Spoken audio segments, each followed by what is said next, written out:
Today on Doomed, QAnon is spreading. And now it is seeping in to the real world.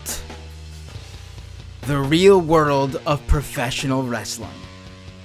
On today's show, we will dive into the world that is QAnon and how it has now found its way to the WWE. How did that happen? Also on the show, we're going to talk about the trafficking charity that is really using QAnon in an attempt to push its own, sort of grift. Also, Duane "The Rock" Johnson has endorsed Joe Biden, and the right is none too pleased about that one. Folks, welcome to the show today. Let's pull us up on the feed so you can see us. My guest today to guide us through this. Hold on one second. He'll be there right now. There we go. Pro wrestling journalist David Bixenspan. Thank you so much for joining me today, buddy. Thank you for having me again. And by the way, we may end up just turning my camera off because, as I think everyone can see, it keeps going in and out for some reason. Right, yeah. There's something going on. I think Q is trying to stop this episode from happening. Yeah, I'm curious if I did like a screen share, if that would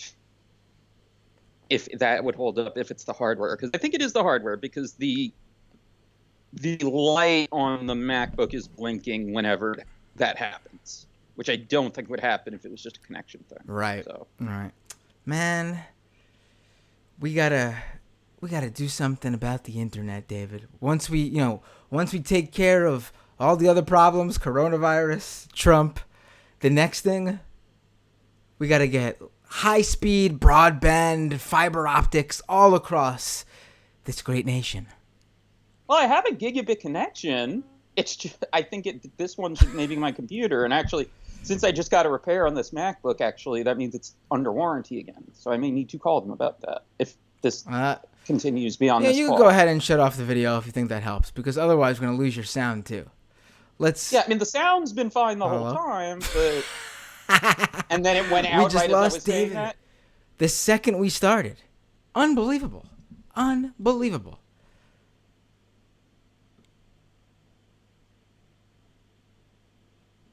I'll call him back. Give me 1 second here, and I'll call him right back. So, yeah. Oh, my God. So, anyway, I was on the Majority Port earlier today, and that was a lot of fun. If you missed out on that, be sure to tune in. It's at youtube.com/Sam Cedar, a co-host the second half of the show every Thursday now with the Thursday crew, Jamie, Matt Leck, and Brendan.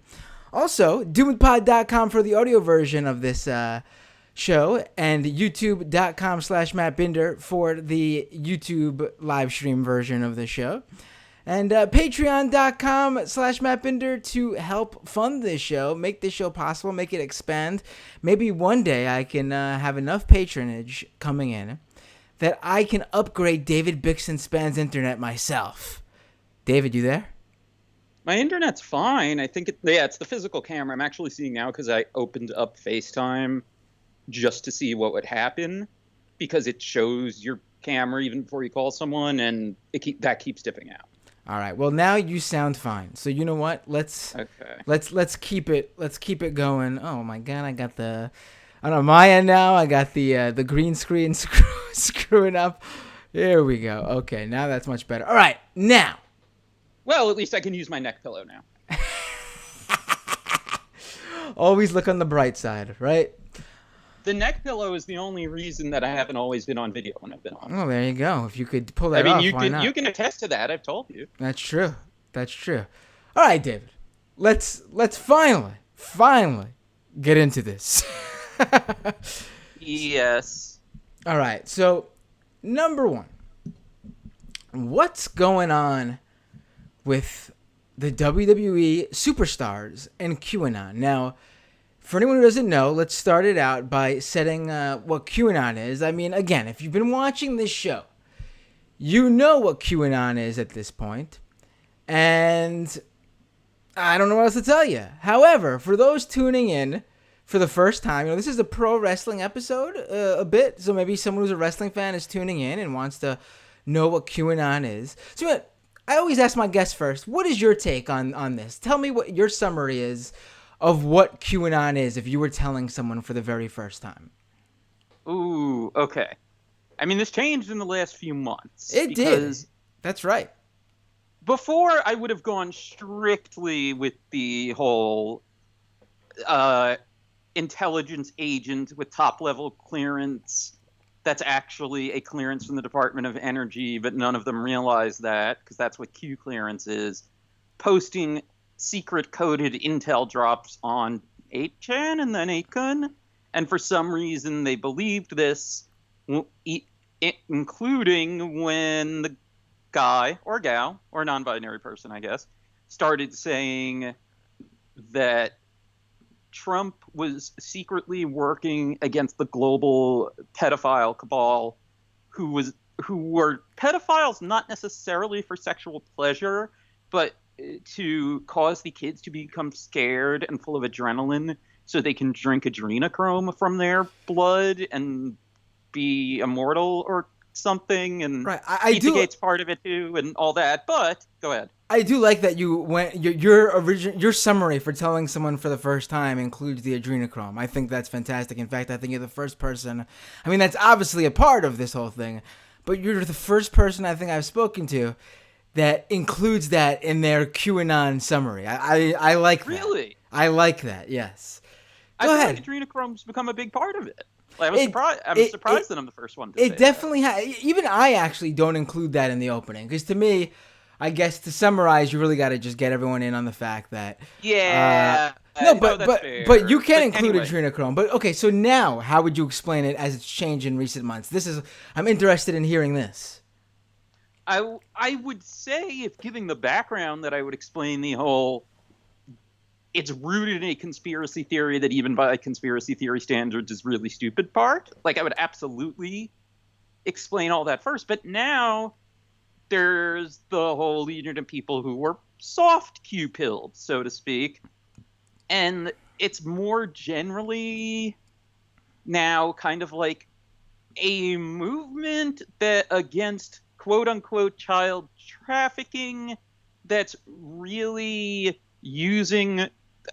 Some people, I guess, completely believe in it. Some people are using certain parts to lure other people in, but pretending to fight child trafficking as a way of saying that there's a global cabal that controls everything, and there's probably some anti-Semitism mixed in, but some of it is so vague now that it's a lot of anti-Semitism, actually. Yeah. Well, you know what I mean, though. Like, right. Not necessarily on the surface for someone who's being. Oh, for sure, right? No, of course, it's always coded. Like they're never gonna say that the Jew is funding the riots. Instead, they go ahead. The Jews are funding the riots. They go ahead and say George Soros is funding the riots. A Jew is funding the riots. Right, exactly, yes.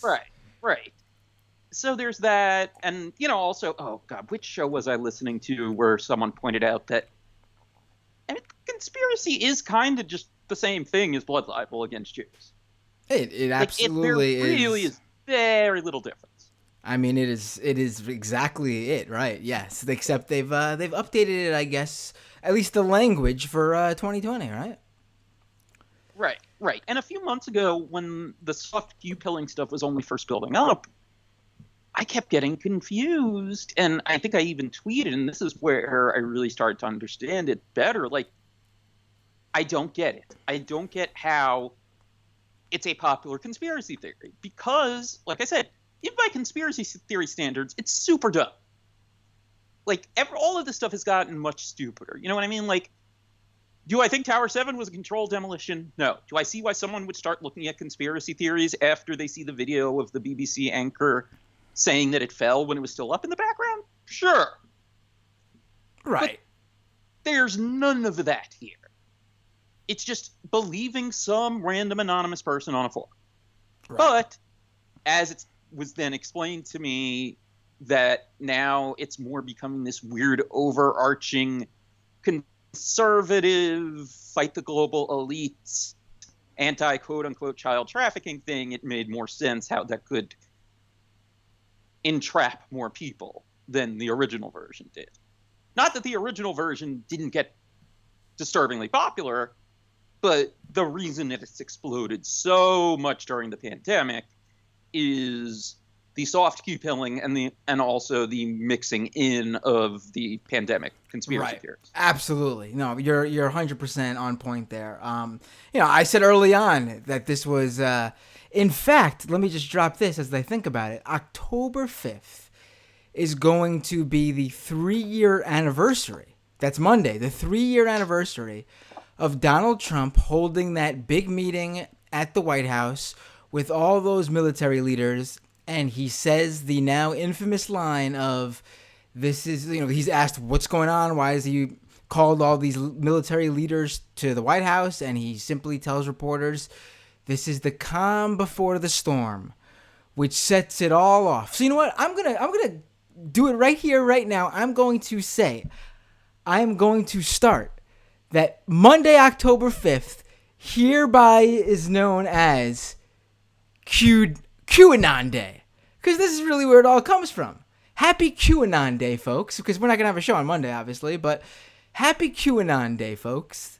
October 5th. And, if you want to go back in the archives of this show, just a few months later, I host a show breaking down the QAnon conspiracy with Will Sommer of the Daily Beast.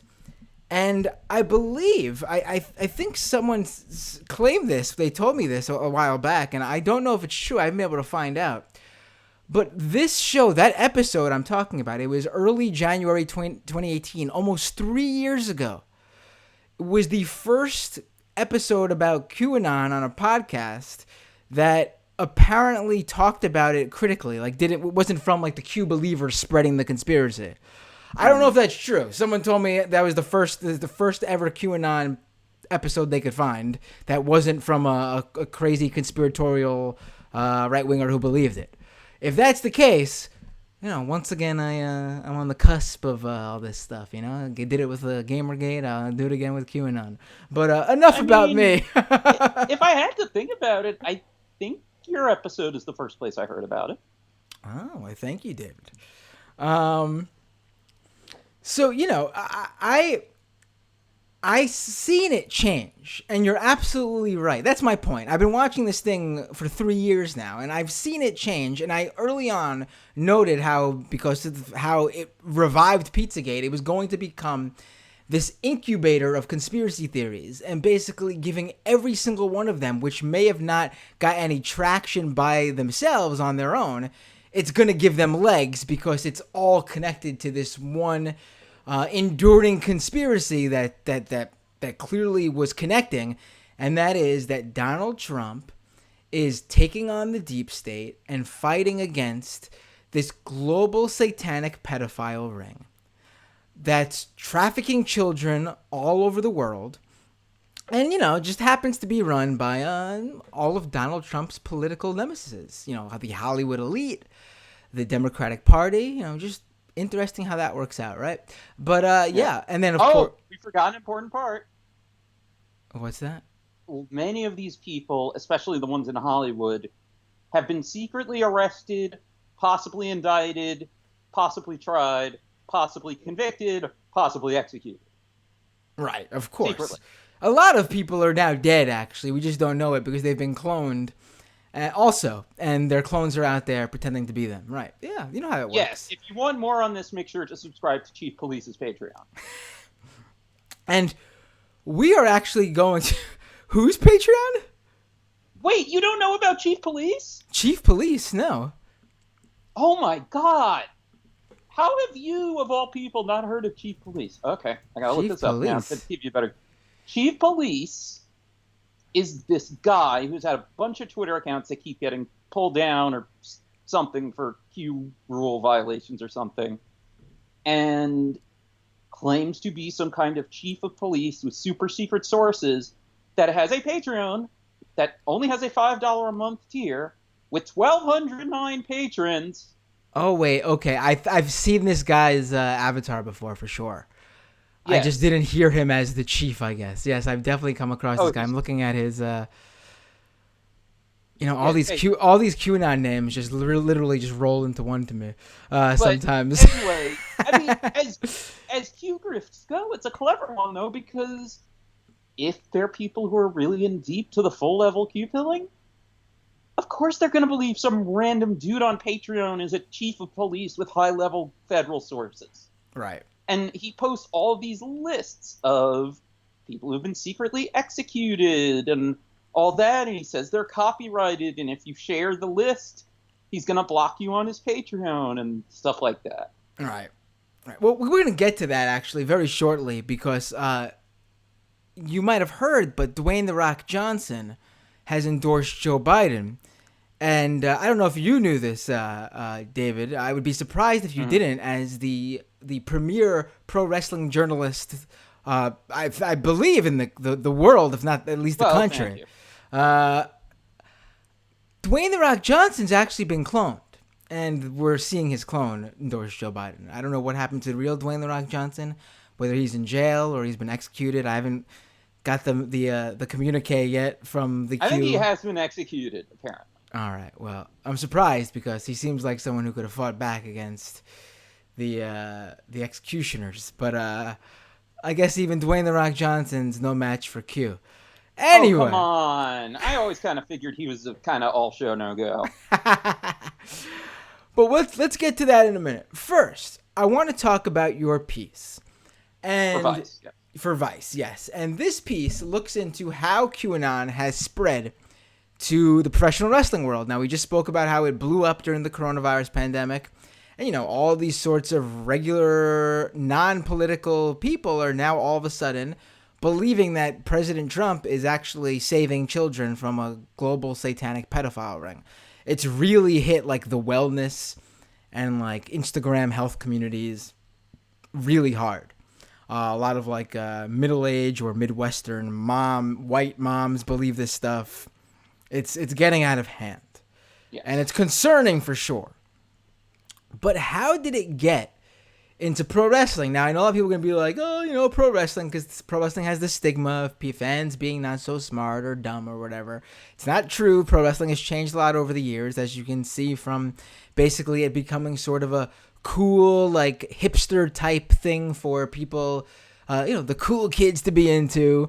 A lot of young adults and older millennials are into pro wrestling because it's got the nostalgia factor. And a lot of the new breed of professional wrestlers have been fairly progressive, actually. Pro wrestling has updated itself, maybe not when it comes to labor rights and things like that, but it's definitely updated itself with the culture in terms of how it talks about certain things. It tries to be more aware of I don't want to say social justice issues, but because it is still a little behind in some areas, but it is definitely more aware than it ever was before. And again, like I was saying, the new breed of pro wrestlers who are actually the talent and get to sort of shape how the locker room and backstage culture is, which of course then would portray on the screen as well. They're fairly more progressive than beforehand. A lot of the young stars are actually very liberal, progressive, I should say. What happened? How did this occur? I think as far as just the larger political shift in wrestling, I think that's just changing demographics in terms of both younger people, the current generation, but also more, I would say, non-white talent on a lot of rosters too. Right, and the like you said too, with the professional wrestling fans, they're a lot more diverse. I think we were talking a couple of years back on one of the episodes of this show how there was a study and the pro wrestling has one of the most I think it's diverse and also democratic wrestling sports fan base, like more wrestling fans tend to be more liberal than some other sports, besides, I think it was like the NBA and I can't remember what the other one was. But I've got it in front of me. So it's a 2013 Business Insider article. I'm trying to scroll to see if they said who did the study. But it was the politics of sports fans who are fans of different sports of different leagues. And it's from 2013. So it's not super duper recent, but it's recent-ish. Right. And the big takeaway, and I mean, I don't even see anyone ever really reference this outside of wrestling and maybe MMA fans, but the big takeaway on wrestling is that it says WWE parenthesis pro wrestling fans are further than the left on the political spectrum than basically any sports fans other than European soccer slightly, NBA by a fairly good bit, WNBA by a lot, and I think it's, let me see, it's women's tennis by a little, men's tennis maybe looks like slightly less than wrestling. Right. So basically all the major sports, though, like it's more progressive than the fans are more progressive than Major League Baseball fans, than NFL fans, than NHL MLB, fans. NHL, college basketball, right. NASCAR. Right. NBA is the only real major that's ahead of WWE fans on that. Right. And now I don't think it's a coincidence that we are talking about sports and organizations and genres of sports with higher concentrations of Black and LGBT fans. Right. Right. So I think that's a big part of that. And, I don't think it's talked about in this article, but wrestling has forever, pretty much always, the TV term is over-indexed in terms of Black and Hispanic viewers compared to other shows on TV. Now, with this all said, though, obviously we should also point out that the President of the United States, Donald Trump, is a WWE Hall of Famer. He's been involved in pro wrestling. He's been a WWE on-screen character. He's very good friends with, I guess you can say, literally the face of professional wrestling, Vince McMahon. Yeah.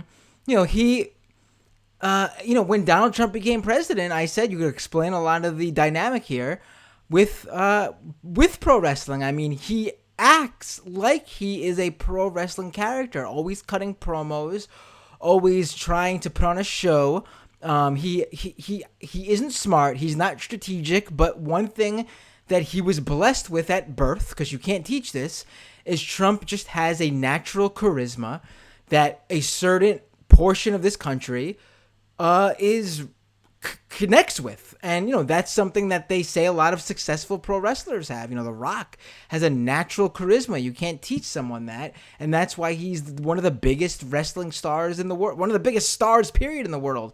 Hulk Hogan, Stone Cold Steve Austin, all the biggest wrestling stars, and the ones that jumped into the mainstream like The Rock, all have this natural charisma. So if you pay attention to pro wrestling and understand what makes a pro wrestler a star, you get how Donald Trump got to where he is. Yes, absolutely. And even that kind of insult, bravado, reflexive, punching down thing, there are people who that appeals to. I mean, I wouldn't say it's the same as being one of the people cheering the heels at a wrestling show, because it's not at all. But I don't know. That was the closest comparison I could see myself drawing as far as wrestling. Right. And then the other thing that's also just, I don't know if weird is the right word, but WWE made the call when Trump was elected that even though they obviously support him as a company, the McMahons, of course, obviously support him. Linda McMahon was in his cabinet and now runs his official re-election super PAC. Vince has generally been a Republican, even if they've donated to some Democrats. Obviously they support the Trump administration. There's the famous photo of the McMahons in the White House, right? In the Oval Office with Trump. And the joke that went around with it, because it was true, was because was that all but one of the adults in that photo had taken the Stone Cold Stunner from Steve Austin in WWE, because it was Donald Trump, Linda McMahon, Vince McMahon, Right. Shane McMahon, Triple H. Stephanie McMahon, Triple H. Right. The only adult who had never taken the Stone Cold Stunner would be Shane's wife, Marissa. All right. And I'm sure, And even they would have done it sometime, I'm sure. Yeah. Right. And even then, she worked for WWE for years, in PR and stuff. Right. And as a TV host and all sorts of stuff. So for some reason, though, I mean, why am I saying for some reason? This is how it was reported, at least in the Wrestling Observer, that they were worried that if they embraced Trump at all, it would kill their Black and Hispanic fan base. Oh, they absolutely were right for guessing that, because it certainly would have. Now, with that said, though, we just told you how, there's a progressive movement growing in the pro wrestling world, but then you have basically the people running the biggest wrestling program, the biggest wrestling company all the people running the biggest wrestling company in the world are Trump supporters. You're probably wondering then how QAnon got into wrestling, and we're going to explain what's going on here. But what was the patient zero in pro wrestling? And I think people will not guess this because it comes from out of the blue. The person who, no one really cares. I don't think anyone will really recognize the name, but the guy's role in the company. It's amazing what this person was able to do. Okay. It seems like it's the main person mentioned in my article, which is referee Drake Wuertz. I just want to really harp on that and how ridiculous this is.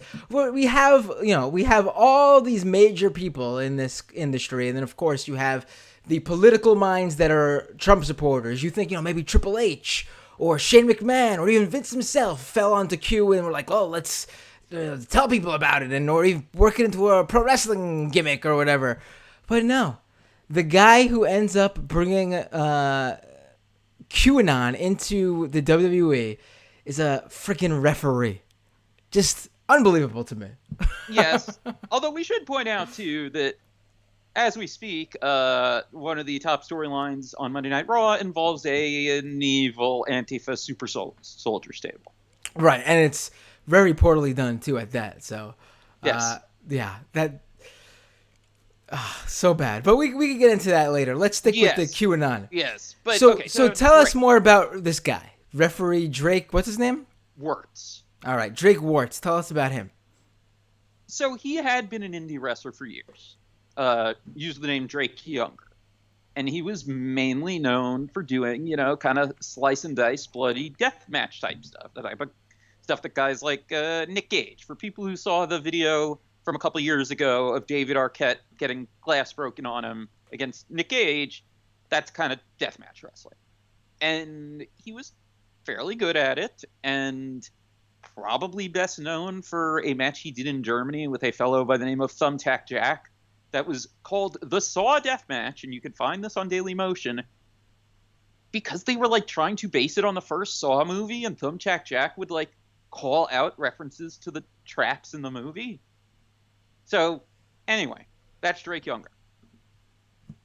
WWE is weird about, because I don't know if they have any rhyme or reason to this, when they will hire a wrestler to be a referee. They've done it a lot more in recent years, especially as they've been building up the roster of female referees. But I've never heard anyone explain, why did they decide, okay, I want this person who's been a working wrestler for years to be a referee. Doesn't seem clear why. But anyway. This guy seems to have a history of this sort of stuff. He seems to be a full-blown right-winger, and not just that, a full-blown conspiracy theorist as well. I mean, there is a major overlap, and if you draw a Venn diagram, it almost is completely overlapped. But there is a possibility to be on the right and be a conservative and not believe in conspiracy theories or ones as out there as QAnon. Right. And even like I wouldn't say that it's as out there as QAnon, but even then, like, Clinton body count was a fairly mainstream conservative conspiracy theory back in the day. Right. Yeah. It'd come up in fairly mainstream conservative broadcasts. This guy has some like tweets about Hillary Clinton killing Vince Foster or something like that. Well, no, but my point is like I get what you're saying, but I wouldn't say it's quite as removed as you're saying because of stuff like that. Right. But I get your point is correct. Your point is correct. Being a conservative even now doesn't inherently make someone a conspiracy theorist, because there are a lot of conservatives in wrestling, and most of them aren't posting, save the children so the elites can't get adrenochrome stuff. Right. So he's posting this type of stuff. He's not someone. Well, no. It's so not exactly. It's tricky because he seems like he knows exactly what he's doing. And there are people who in WWE will remark about him having less than savory opinions on race. So. Whoa, wait, hold on. I don't think we should just I mean, I guess that's not too surprising that some of these guys have. It's a thing I've heard discussed from other reporters and sometimes wrestlers. And it's become more of a public thing lately. I don't know if it's been like properly reported, but it's a thing that's out there. So I'm not putting something out there that isn't already. No, I know you're not questioning. Right. So let's jump into what exactly he's doing to introduce, because from what I've seen, there are a number of WWE wrestlers who have been wearing, and we'll get into this charity group in a second too, shirts belonging to a QAnon adjacent. That's your phrasing. I think that's a good way to describe them, because they're a charity. Again, we'll get more into that charity in a second, but they're a charity that's been around for since before QAnon and dealing with sex trafficking.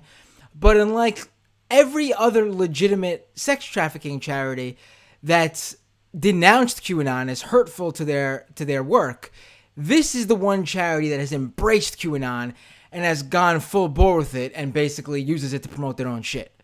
So, out of all the groups that fight actual real sex trafficking that happens in the world and deals with those issues, this WWE referee has latched on to the one that's pushing QAnon bullshit, and he is now basically having WWE wrestlers who are on TV, well-known stars, some of them role models to children, promote this group by wearing their paraphernalia and ostensibly posting about how this group is trying to fight sex trafficking of children.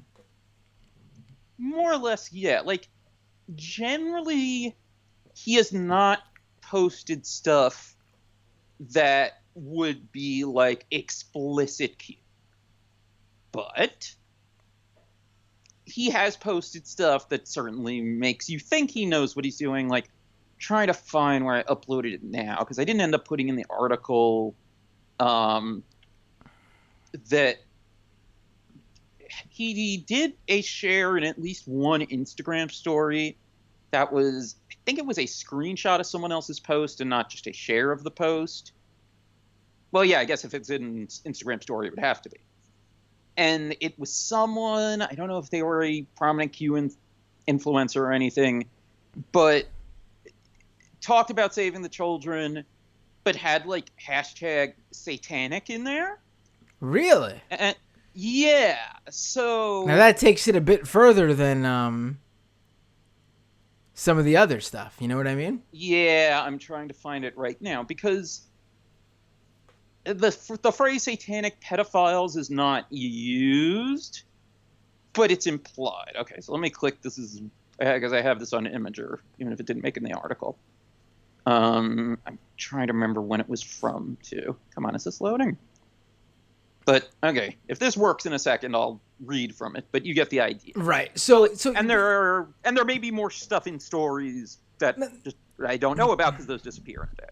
Now, the first thing I saw when I was looking into this was that, and this is the big one to me because this is someone who is related to a very big superstar, a very well-known celebrity who we just mentioned earlier.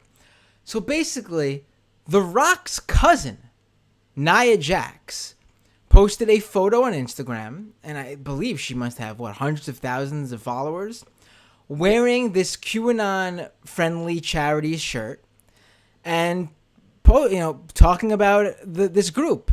And it's clear to me that this referee introduced her to this group and probably even asked her to post the photo, to wear the shirt and post the photo. I think she tags him somewhere in it. I'd have to pull it up. Right. But, so I mean, this guy seems to be behind it all. Like, how many of these WWE guys who are wearing this shirt and promoting this QAnon group? This QAnon friendly group? Let me be accurate here.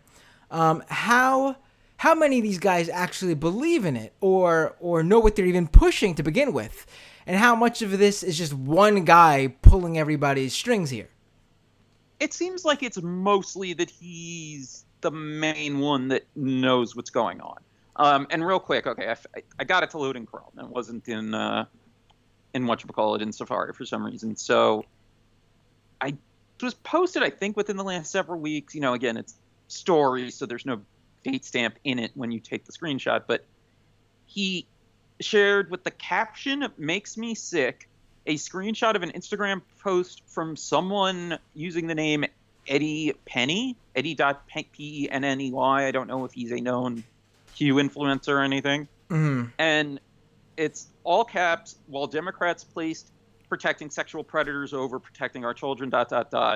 with the A's and the nays on the California thing where the law was really right. make sure it was the well, there's that part too. I mean, this is straight up like disinformation. Right. And he shared this where? He shared this in his Instagram story. Huh. So now listen. Go ahead. I'm sorry. Okay. So it's the who voted for and against the bill in California that was actually just to make sure that gay people were not discriminated against in sexual consent laws and age of consent and all that. And then so it has all that, and then it says California Senate Republicans voted against the proposed law that would lower penalties for adults who have sex with children. #Save Our Children. Logo for Senator Shannon Grove, and Eddie Penny's caption was, "This is the Democratic Party." All right. Vomiting Again, emoji. This is basically a piece of legislation to basically make it so that gay people are held under the same legal standards that straight people get. Basically under the law as it was, or as it still is, maybe. I'm not sure if this legislation has passed yet. It passed. It passed. That was the whole thing. It passed. And I believe it wasn't even like some states had and maybe even still have laws. Oh, I'm sure that they do. Explicitly treat homosexual sex different from heterosexual sex for age of consent. This was one, I believe, where the penalties were different, not for that explicitly, but for vaginal sex versus other sexual contact. Right, and basically this law made it so that gay people are treated equally to straight people under these different laws, right? Right. And so they twist and turn it into something that it's not. Nothing new there. Now, does the WWE have any sort of do they have any sort of policy that says that their employees, at least their on-screen talent, which this referee would fall under, can't post certain types of things? Because I do know that recently there was a lot of story. They made the news when they were trying to tell their talent what social media platforms they could and could not stream or create content for. And they were cracking down on like Twitch channels and the wrestlers who do cameos for extra side money. Does the WWE say anything about this sort of behavior? Not that I know of. I mean, certainly not publicly. Privately, maybe, but definitely not publicly. And just for the record, the hashtags from Eddie Penny that were on the post that Drake shared on his story were #satanic, #evil, #dark, #blind, #pedo with a 0, okay, #controlled, #pathetic, #repost, and then the rest is cut off. but that's the most explicit Q thing I've seen from him. So what? Now, who are some of the people that have fallen for this by this referee? Who has he gotten wrapped up into this stuff, other than The Rock's cousin? Which, okay, to be clear, like, that is the only thing she's posted. I think the only reason myself and other people take her as potentially more likely to be Q-pilled is that most people who donated signed items to the auctions that Drake did to benefit the charity Operation Underground Railroad, that's all they did. They didn't even post about it themselves. Right. So, like, those people, just barring any further evidence, I give them all the benefit of the doubt. Right. No, I think it's pretty clear at this point that there is one individual who is bringing his own political ideology into his workplace, and which is, we want to argue that people should be able to talk politics with their coworkers. That's okay. I'm nothing against that. But it seems like there is one individual who is trying to sort of quietly get this sort of stuff, this QAnon adjacent charity, and by default, this whole idea that child trafficking is, the QAnon version of child trafficking is sort of, he's trying to just seep it quietly into the minds of some of these people. Because, if you're a wrestler and one of your buddies, this is any workplace, if you're working at if you're in the office and one of your work buddies comes over and tells you about this group that they feel really strongly about and asks you for some favors to support it, and it's not too difficult for you to do, and you sign a few things or whatever you would do if you in that situation. If you came around to this later on, if something you heard about this somewhere, a week later, a month later, you go, oh, this must be the thing that my buddy told me about. And being that I trust that person and I'm hearing about this now, they must have been really on top of it and it must be true. And now I'm going to better educate myself. You know what I mean? Like if Nia Jax was to come across a QAnon story a week before the election and read about it, she would have that the backbone of trust, I'll call it, of someone she works with having warned her about this weeks earlier, and she would make the connection and go, oh, this must be a real thing. I gotta get more into it, or I gotta vote for Trump because he's the guy fighting it. Do you know what I mean? Right. And something else we should mention too that you kind of alluded to indirectly is the Q version of child trafficking, which I love.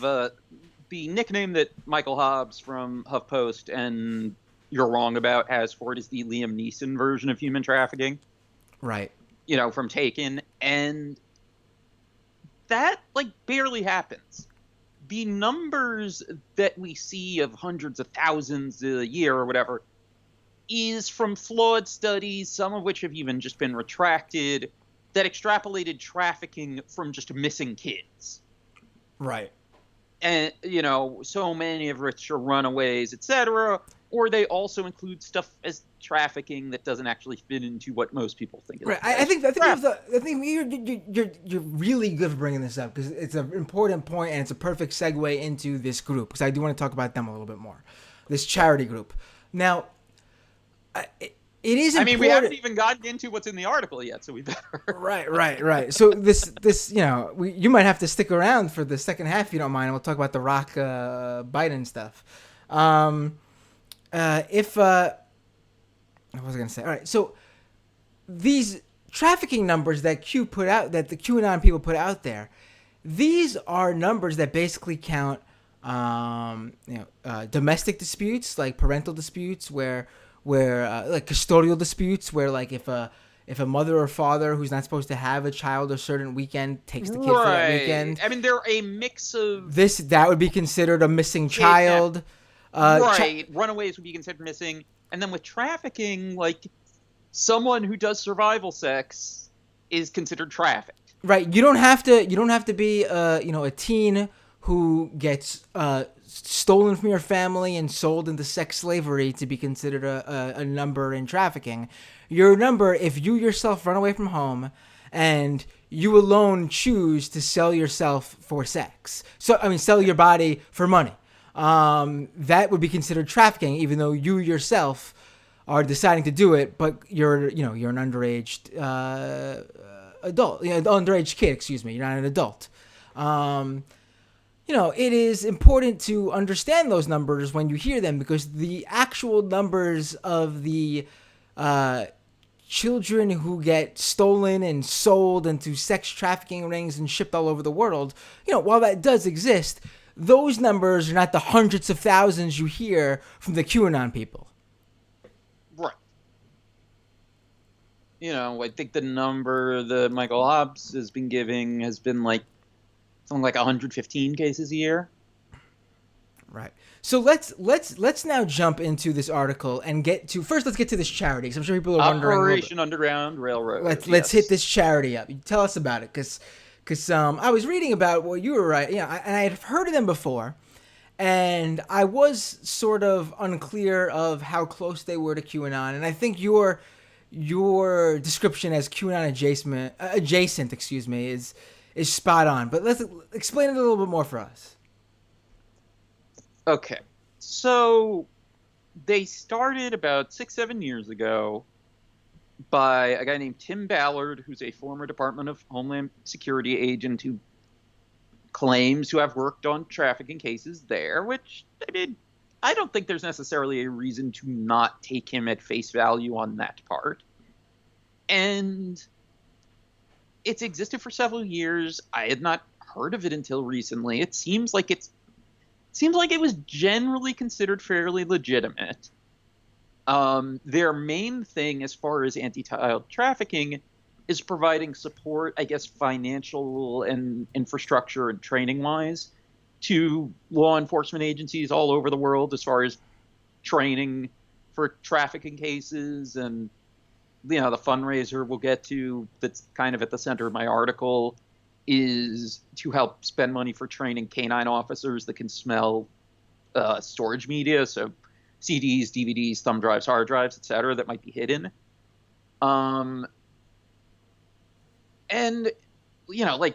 GuideStar, all those tend to treat it as a legitimate charity, at least in terms of in spending and accountability and stuff. It seems like they're legitimate. Let's just put it that way, I guess. And since the recent Q explosion, Ballard has been, how do I put this, not rejecting Q. Right. So the thing that's coming up the most is what he told the New York Times in August when Kevin, so does he pronounce it Roos or Rose? I'm not sure, actually. From the New York Times? Kevin, I think it's Kevin Roos. It is Roos. Okay. So he did an excellent story about the whole, co-opting of Save the Children, Softkey pilling thing in August, which is excellent, and everyone should read it if they haven't. And he talked to Ballard, and there's one quote from Ballard in there, which is, "Some of these theories have allowed people to open their eyes. So now it's our job to flood the space with real information so that the facts can be shared," which is, it's not great, but you could see how there's plausible deniability in it. Right. Also, I should say that every single expert on both conspiracy theories and disinformation and the issue of child trafficking has completely said the opposite in terms of this not being helpful at all. In fact, it hurts the cause of actually fighting real life, legitimate issues of child trafficking. Right. And just trying to open the links to remind myself which are the ones that have explicitly condemned them. So, World Without Exploitation explicitly condemned them in a post on Medium. Kid Safe Foundation did too in a condemned post on QAnon. Yeah, right. Yes. National Center for Missing and Exploited Children, which is not strictly a anti-trafficking charity, but works with a lot of them and does have some involvement with that. They didn't mention QAnon by name, but the content of theirs was still pretty good. But they didn't explicitly mention QAnon, so I didn't link that one in my article. Right. While there is an anti-conspiracy theory, I can't talk, thing on Operation Underground Railroad's website, it's super vague and non-specific. You know what I mean? Like, if you're super into Q, you don't think it's a conspiracy theory. You think it's real. So it feels like he's been careful. Really, it's the totality of two things. It's not just the Times quote. It's the Times quote in conjunction with what he tweeted when the Wayfarer thing was big in July. Right. And he posted it on Instagram too. So he said, with or without Wayfarer, child trafficking is real and happening! Exclamation point! Exclamation point! Exclamation point! Yeah, the thing there, the thing there is, listen, if this guy actually believes that these conspiracies help put the issues in the spotlight, again, every single expert on these situations disagrees with that train of thought. But if this is what that guy believes, then that's one thing. But that opening line right there, with or without Wayfarer, that's him basically saying, maybe this conspiracy theory is true about Wayfarer selling children. Well, there's more to that, though, because he attached a video to both the tweets and the Instagram post. And one of the things he says in it, I get to even send you a link if you want to play it, but it's a short part, so I don't think you need to. He says, law enforcement's going to flush that out and that, I think I'm reading it from how I quoted it. So there's some introduction, I guess, that I didn't quote. But he says, law enforcement's going to flush that out, and we'll get our answer sooner than later. But I want to tell you this. Children are sold that way, are being in all caps. So he is saying that, well, it's two things. One, he's giving credibility just to the idea that even the Wayfarer thing itself could be real. Right.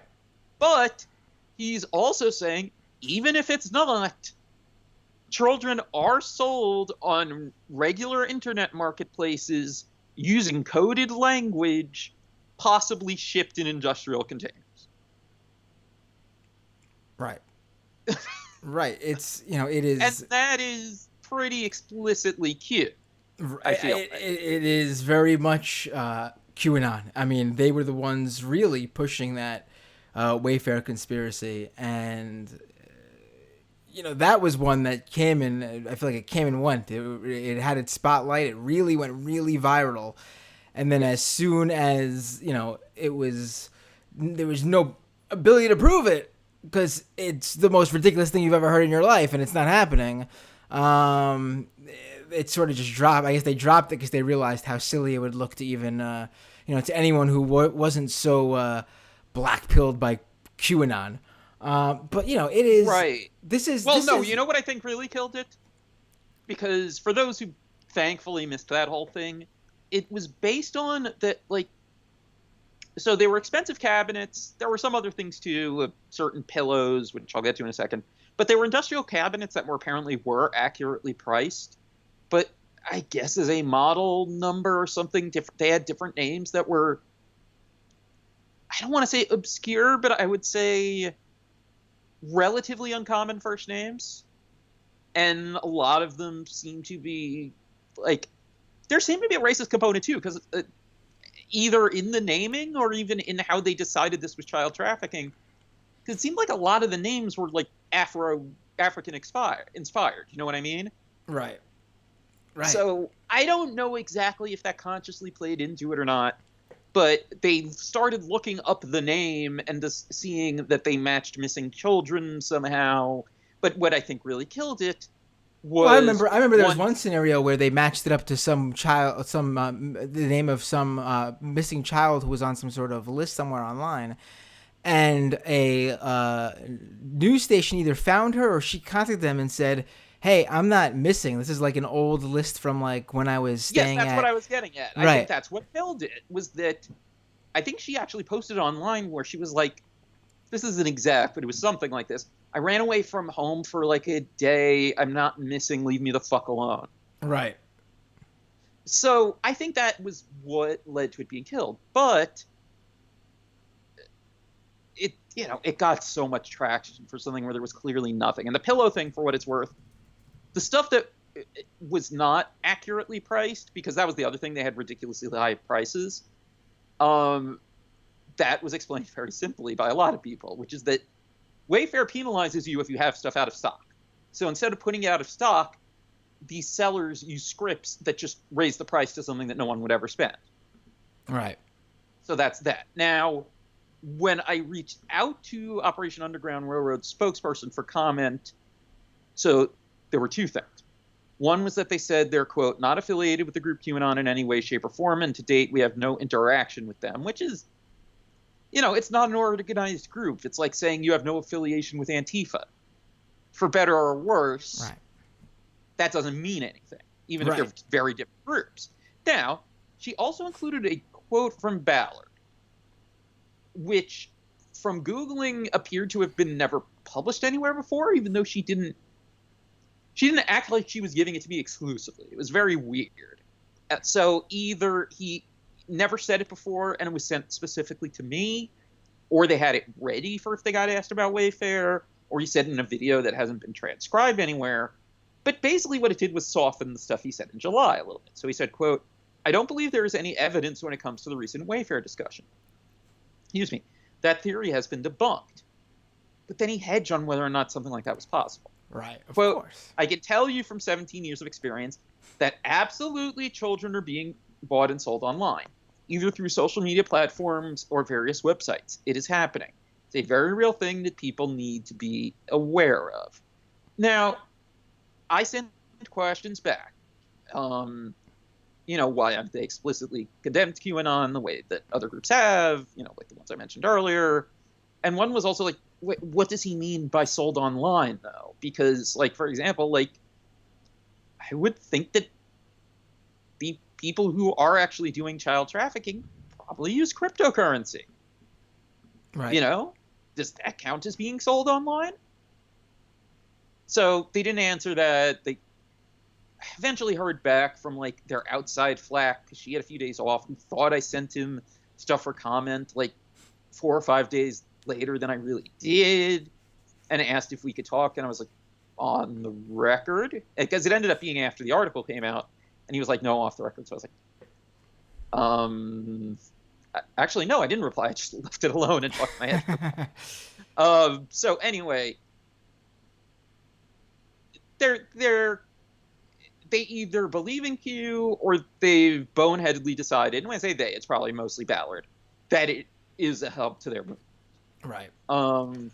So as far as Drake Wirtz, since I guess we should go there. Right. So now how does the, so we basically, what we've done so far in this episode is we've walked you through the basics of QAnon if you weren't familiar with it. We've gotten you through how WWE currently is, and then how this referee, Drake Wirtz, brings this sort of ideology of QAnon into the WWE. And then we took a second to explain this group, Operation Underground Railroad, that Drake Wirtz has been promoting. Now, in your piece, there's a specific sort of event that you cover, and it's how Drake Wirtz basically works to promote this fundraiser for Operation Underground Railroad. It seems like he's been doing a lot of things to promote their fundraisers, including getting WWE wrestlers, like we mentioned, to sign memorabilia so they could sell to raise funds for this QAnon adjacent charity. But tell us about this specific event. Okay, so the event itself actually has not happened yet. It's going to be October, I think, 17th. I think it might have been rescheduled at, I think, Ryder Park in Longwood, Florida, which I think is in the Orlando metro or just outside of it. And it's some kind of, I don't know if it's strictly a benefit, like if there's a mission, or it's just donations requested but not required type of thing. Right. But they're screening the movie A Dog's Purpose from a few years ago, which is, I believe, like one of those vaguely Christian, adorable animal movies. Like, there are more than one. Right. Yeah. And they're going to be screening the movie in the park and all that. And it's not the first thing he was pushing with them. So he had been posting Operation Underground Railroad memes for a few months. And yes, by the way, yes, there are lots of people who have criticized the name as being, at best, racially insensitive. Right. I mean, because they also call themselves abolitionists. Well, I actually didn't know that part. that Yes. does give it a little bit of an extra. Yeah, this group is definitely shady as hell. I mean, it already was, but I think there's something going on here that hasn't been uncovered yet. There's some sort of, Right. I'm not gonna speculate, but there's something very off about this group. Right. Uh, They post alleged videos of them capturing traffickers, and some of them don't even have any sound, and it looked like it was stock footage. It's hard to get a handle on them. And then another thing, it'll take me a second to pull up the total, but I did the math on how many kids they said they've rescued, and it averages out to like almost 2 a day in 6 years. that seems very unlikely. Yeah. I mean, again, unless they're counting kids they help out that, like we say, With are, aftercare or yeah, whatever. like runaways or custodial disputes or things like that. If that's the case, if they're counting those, then I could understand. But even then, they're not portraying it as that. So something is definitely off with this group. Right. They do have a thing on their website on the main page that is actually they haven't updated for 2020, I guess, because of COVID or maybe bullshit. 2019 operations, and it's like Operation whatever the name is with the country. So Operation Riverbank, Cambodia, 4 rescued, 2 arrested. DN Nagar, Nagar, Nagar. Yeah, I really don't want to try to guess the pronunciation on this word for reasons that should be obvious. India, 2 rescued, 2 arrested. And they've got, okay, what's this? 3 by. So they got 18 of these, and it says this is only a sampling of our rescue operations. Additional missions are completed and ongoing. So there's something that's not right, even if you don't count the Q stuff. Right. It's gonna take more people, whether it's me, others, looking into this. Right. So I think this is. I mean, obviously the hook here is the pro wrestling angle, but I think there's something in this QAnon friendly organization Yes. Right. that's waiting to be uncovered, and I think it's going to be again, not speculating, but I think it's going to be very interesting to see how that plays out. So let's get. How did you find these? How did you know to look for to request the access to these emails from Longwood, Florida? Yes. Right. How did you know to request these? Was it just something you came across while looking into other things, or? Well, okay. So Drake has been posting about Operation Underground Railroad since July, and he had posted some generic memes of theirs. Then he posted the thing saying he had been certified in their Spot the Signs of Child Trafficking program, and then he started helping promote some of their events. There was like a tiny one that he posted photos of that's like 5 people there that he seemed to have helped organize. And then in August 24th, he posts this photo of him and others in the mayor's office in Longwood, where the mayor is former WWE wrestler / American Gladiators cast member Matt Morgan, and they had a very tall individual. That's how I'll just describe him. He's like what, 7'2" or something like that. He's very he was built tall. at 7 feet. He's probably at least like a legit 6'9", 6'10". He's a tall guy. And what is it with wrestler mayors being so tall anyway? Like Kane in Knoxville, Tennessee, who's another tall. Well, Knox County. Whoops, I'm sorry. Has its own mayor, and it's an important distinction because it renders much of his job to be ceremonial. Right. Oh, that's true, why right. I correct you on that. No, that's important to do. He doesn't really do that much, and the other thing is, like, I haven't checked to see how the elections have been since he was elected, but like, Knoxville had a Democratic mayor when he won the Knox County mayor election. Like, it's cities versus rural, and the whole county has more rural. So it's the rare good point that Bill Maher regularly spouts, that it's not North versus South, it's cities versus rural. Right. Anyway, where were we? Okay, so he posts about this meeting that they had about child trafficking and stuff. Morgan also posted about it on his campaign Facebook. So I'm like, okay. I'm going to send in a request about this meeting, about QAnon, and about Operation Underground Railroad. That should get whatever the heck I'm looking for. Only thing for QAnon was completely benign. It was, I forget the name, it was an email newsletter from a company that does tech news for government agencies, whatever. And then the others were a mix of the ones about the meeting and about Operation Underground Railroad, and that's what included the emails. And what the emails showed, okay, a few things. One is that Drake was using his WWE corporate email because he is not just a referee. I think this is fairly recent, like within the last year or so, but he's also a talent liaison that books, extras, non-contract talent for their NXT show. So there's that. Seems like that'd be problematic if you are a upcoming talent looking to get into the WWE who also just happens to have very outspoken, maybe left-wing or progressive views on social media, or even knocking QAnon. I'm not, again, it seems like it could be a problem, I'll say. Could potentially be a problem, sure. So where was I with that? Okay, so he was using his company email, which in and of itself, at a minimum, is just kind of weird and inappropriate. And also in those emails where he's going over the planning and stuff with Morgan and the other Longwood, Florida government people, Morgan only uses his Gmail in the ones I have and not his city email. The only email I got in these requests that had his city email address were some random constituent that was like, "Oh, I saw your Facebook post about the meeting. I've been interested in this charity for a while. I'd like to help, blah, blah, blah." And I think along with the Gmail thing, proving that maybe Morgan is trying to keep this stuff out of the public record, his response to this constituent was just call me with his work cell phone number. Now, if obviously you wouldn't get the Drake side of the emails because it's a private corporation, private company. But no, you get the whole threads. No, I know that, but obviously you didn't get it because of the Drake side of the conversation, even though you get his part of the conversation. I got it right. I got it from the city. Right. No, what I'm saying is if Matt Morgan is using his personal email, how is this in the public record?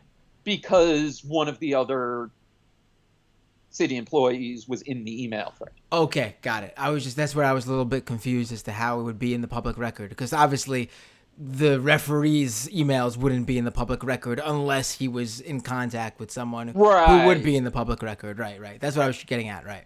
And the deputy chief of police, who I hope is not chief police, but I guess if he set up this meeting, could be, said in a calendar entry that Morgan had requested the meeting.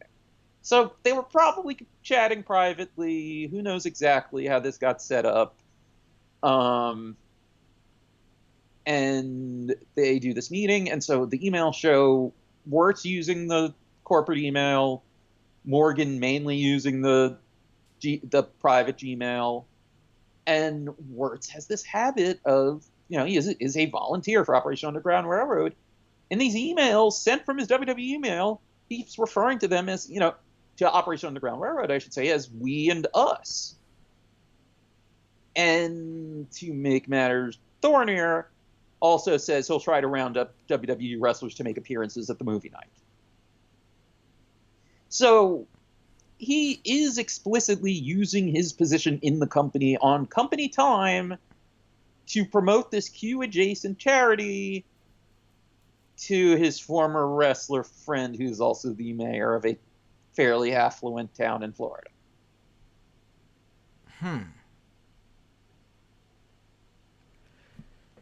So,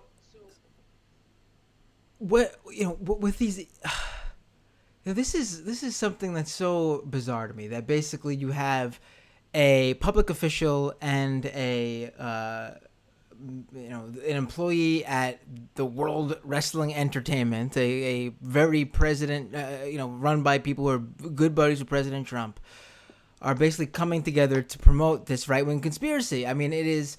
Matt Morgan, is he someone who has been out there promoting this type of stuff? Obviously he's probably a conservative or Republican, but do we know anything more about him in terms of where his ideological bent is on all this? He's a Republican, as far as I know. One person who would know said something to me that he's more MAGA-y than he thinks he is.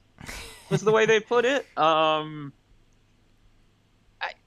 The way he tried seemingly to keep stuff out of his government email about Operation Underground Railroad makes me think that he has an idea what's going on, because I feel like between the call me thing to some random constituent emailing him, and then also the use of the Gmail, I feel like that's enough to call it a pattern. Right. That close together.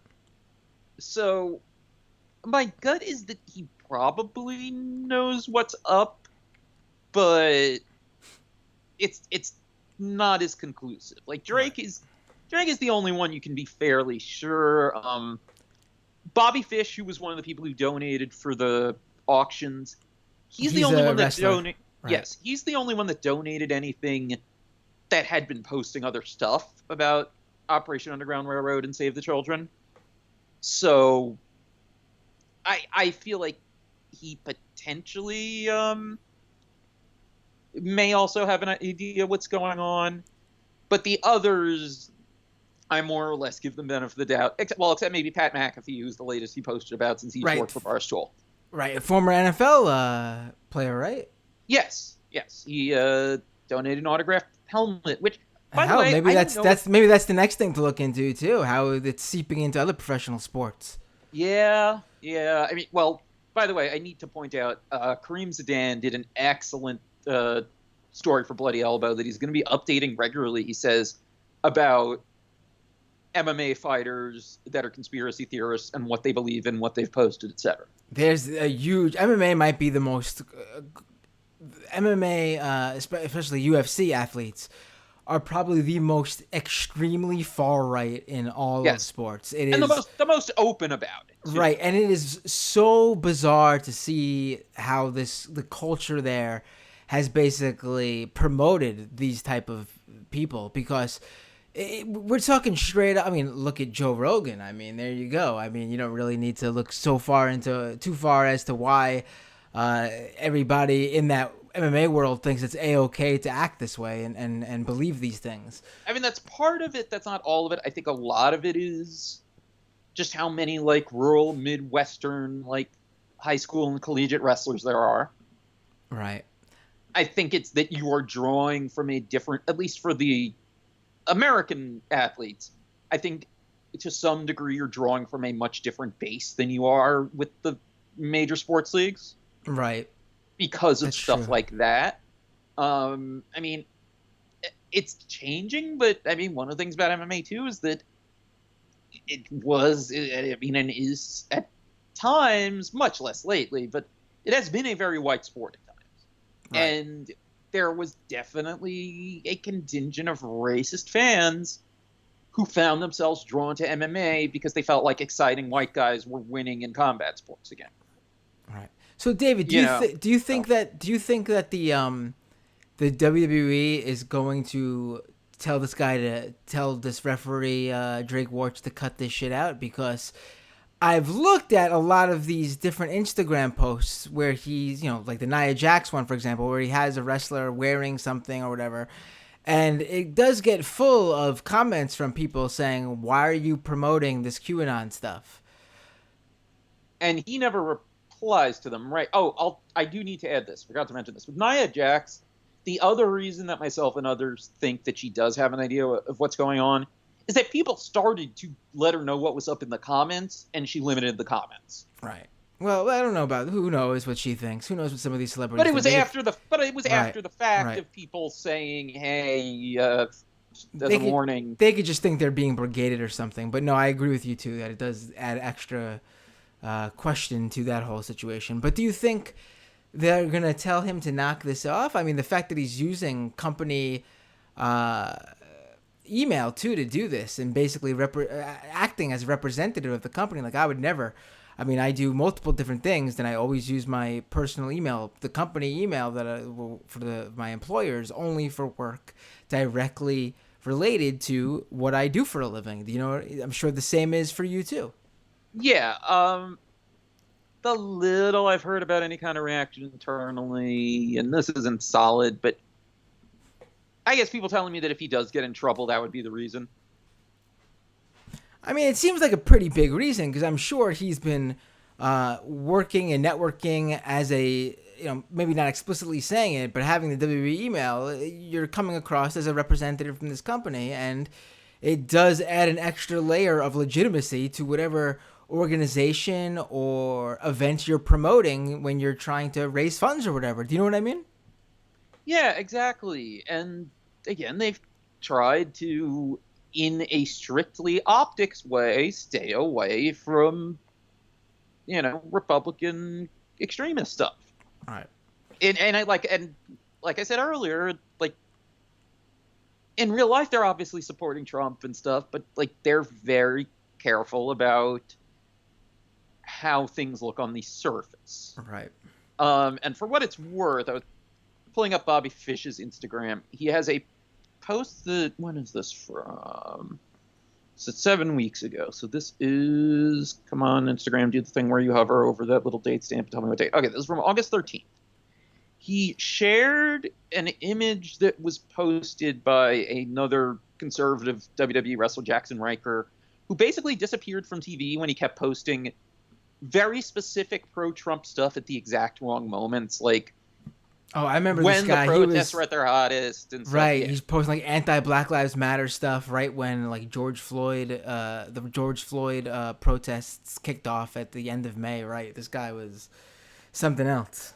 Yes, so he shared this image. It's from someone named Tyler Webster. I don't know who this is. That name sounds very familiar. He's a jacked up guy in front of a flag with chains around his neck. Yeah, I don't know if he's part of Power Team or anything. So there's a major pandemic happening in America right now. This pandemic is called child trafficking, hashtag save the children. This is what Bobby Fish posted in the caption. Awareness step 1, hashtag stop child trafficking. And then I guess this is an edit. For those of you debating the subtle nuances of this thing and that thing below in the comments, yes, please kick rocks. We're talking about the innocence of children being stolen, these defenseless children then being traumatized for the rest of their lives, etc. I've only stated this once. If you can't see the evil in such things and wish to argue your meaningless point that has something to do with anything other than supporting the prevention of this evil, beat it, geek. Go preach your BS somewhere else. You and your opinions are contributing to the problem, not the solution.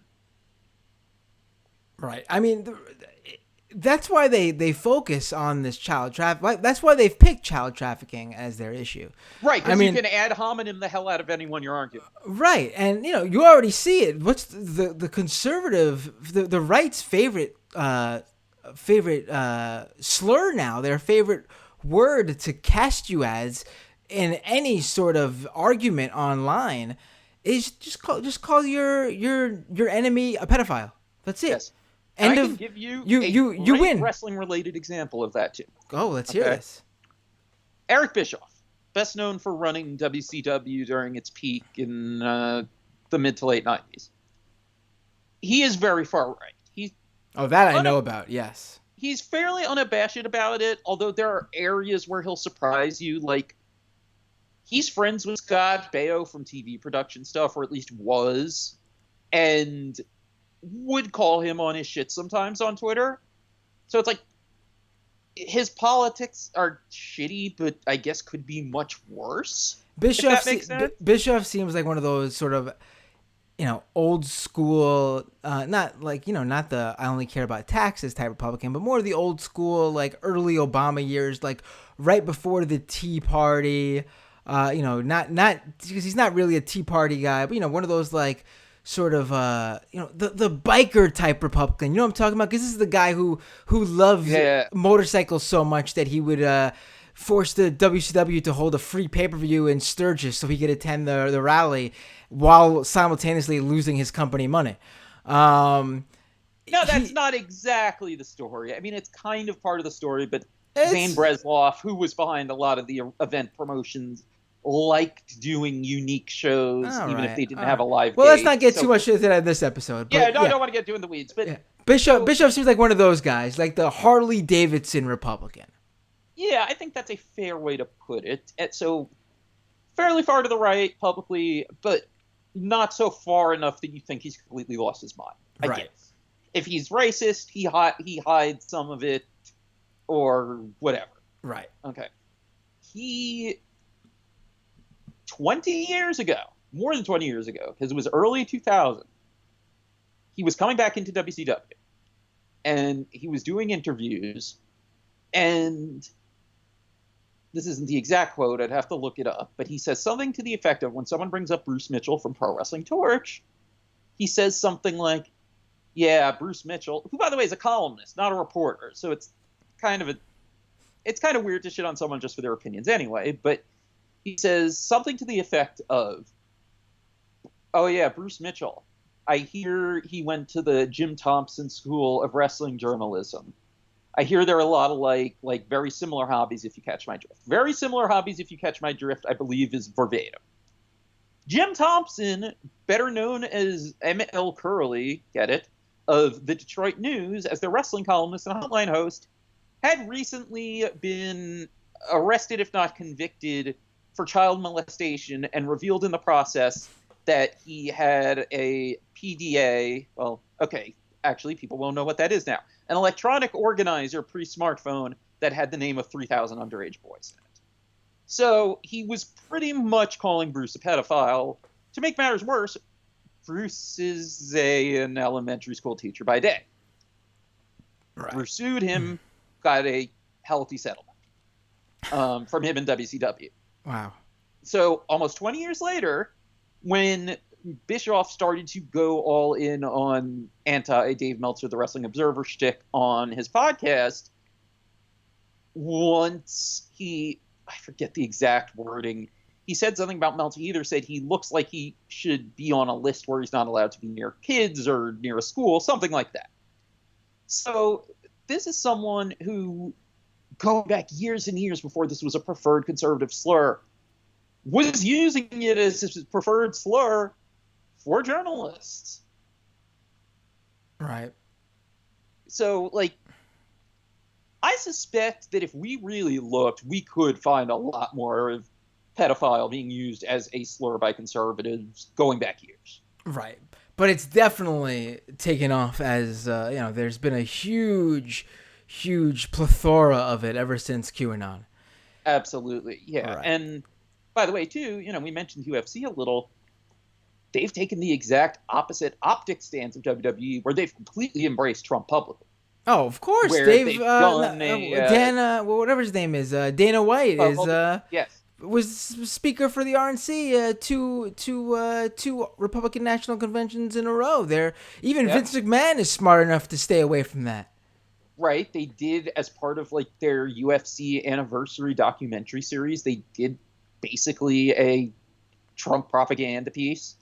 There's the whole Colby Covington thing where he's become the MAGA fighter, and Trump called him right after he won his last fight a week or two ago, and he was doing his live interview at the time and put him on speaker so they could hear him on TV. And meanwhile, he had been fighting former champion Tyron Woodley, who's a black guy from Ferguson, who had gotten fed up with his shit, and when they were doing media earlier in the week, was answering every single question with Black Lives Matter as his whole answer, to which Covington started calling him a domestic terrorist. Right. And so right. It's interesting how it's just this opposite stance, and now Dana White is refusing to condemn Covington even when he says more explicitly racist shit, like when he told Kamaru Usman, who's the champion in his division and is Nigerian American, when he said, you didn't get a call from the president, something to that effect, what, did you get some smoke signal from your tribe? Jesus. Yeah, so we might have to come back to this and do a MMA episode. Yeah. But it's interesting to see the difference that WWE is clearly definitely afraid of the public association. UFC is not. Right. Well, WWE also Even has a though- younger audience to sell their product to, which Well, they target a younger audience. Their younger audience has been eroding a lot the last several years. But so as far as the underlying stuff here, I mean, is there anything else from the article that we need to go over? I don't think so. I think I was just about to wrap it up and ask you if you wanted to join me for the second half of the show, so we could talk Gladly. about The Rock, and that'll be a Patreon patron exclusive, and maybe because it's election season, I'll release just the Rock portion of the Patreon stuff as a bonus a little bit after the patrons get that first lick at listening to it. So David Bixenspan, this is for this is the farewell for the freebie listeners of the show. Thank you so much for joining us. Where can people find you online? Okay, you can find me on Twitter at David Bix. That's David and B as in boy, I, X as in X-ray. Always kind of just post most of what I'm doing there. My podcast that I do with Chris Zellner that comes out late every Sunday night / early Monday morning between the sheets looks at a week in wrestling history as it was covered at the time. What was the latest episode? And you guys and you guys record this while in bed because it's called Between the Sheets, right? No, Dirt Sheets, wrestling newsletters. There are multiple podcasts in Between the Sheets, though, and at least one of them is about sex. So There is that. So make sure you look for the right one. And I think the latest one we did is 93, and then we have 2002 coming out next week. And we also have a Patreon, which is patreon.com/betweenthe-sheets, where for the $5 level, every month we do like a theme show, and we've been doing a series about ECW's run on TNN lately and what a disaster that was. And there's all sorts of other stuff on there. For example, like if you liked the Dark Side of the Ring episode, we did a series on Herb Abrams. So people can check that out. And my Substack, babyfacevheel.substack.com, or just babyfacevheel or babyfaceversusheel.com, where I post some stuff there, myself too. All right, David, always a pleasure. Give me a minute to plug my stuff for the freebies, and then we'll go to the second half and talk about, we got The Rock and his endorsement of Biden and the right wing turning on Dwayne Johnson because of this. And you found an interesting nugget about the old Smack Down Your Vote campaign from the WWE, which could be an interesting tie-in there too, because The Rock because it's the same year Rock spoke at the convention. Yes, so we'll talk about that. And I also just saw this breaking on Twitter. There are insane tapes that have just leaked of Melania Trump where she basically says "fuck Christmas." We're gonna have to play them on the second half of the show. She's complaining about having to do Christmas decorations, and she basically says, "Who gives a shit about Christmas?" This is incredible. I think it's great. I love it. She was talking about the border separation stuff too. As I look on Google News, I haven't got. I saw someone mention that, but I haven't seen the transcript for that yet because I was quickly glancing while we were talking because I'm paying attention to you. I don't want to read something else, so I just saw the Christmas thing because that's just the standout thing when you take a quick glance at something. And we're gonna play some of that in the second half. If you are not a subscriber to the show, patreon.com/MattBinder. It's October 1st, 2020. First of the month is always the most difficult day as a Patreon creator. I'm sure you could attest to that, David, because that is the day where Patreon starts charging everyone. And sometimes you lose people due to people having to drop out because of financial difficulties or declines. Just the credit card doesn't work for some reason. Right. By the way, I don't think all these people are having their credit cards declined. I'm starting to think it's just that PayPal or Patreon just has a system that is not robust enough. Because it definitely fails. I highly for doubt reasons. this high a percentage of everyone's patrons is using a funding method that could be empty. Right. You know what I mean? So, folks, patreon.com/MattBinder. If we could just get a couple of people up on the Patreon today, if you can afford to do so. I always want to stress this. Tough times. Living in a pandemic, if you're having financial difficulties, you can support this show just by listening to the free stuff. You can support this show by just telling your friends about it. You can support this show by sharing the live streams and the podcast and whatever. Doesn't cost you a thing, and that's supportive of the show. Only if you can financially are able to take on this commitment of $5 a month at patreon.com/mattbinder. So I want you to do this. If you can, I'd really appreciate it. Otherwise, youtube.com/mattbinder. Subscribe now to the podcast if you just want the audio version of the show. Also, what else? At Matt Binder all over the internet, Twitter, Facebook, Instagram, wherever. Follow me there. Misinfo.com, short for misinformation. Misinfo, misinfo.com. That's my new newsletter, debunking misinformation. Sign up. That's free. I'm going to start doing, I've been promising you guys this, but I'm going to start doing these standalone YouTube videos, get more content out there. It's just taking me a while to sort of, with the elections and everything and the podcast and, regular job, but figuring this all out, the scheduling and the logistics of it all. But I'm there. I'm going to start doing them. And otherwise, live streamers can stick around for the second half. Otherwise, see you all next time on Doomed.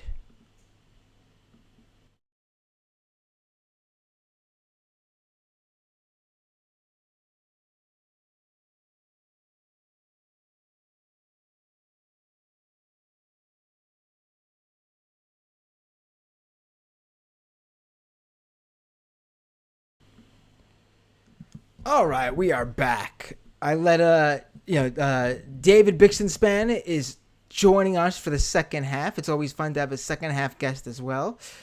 He'll be right back.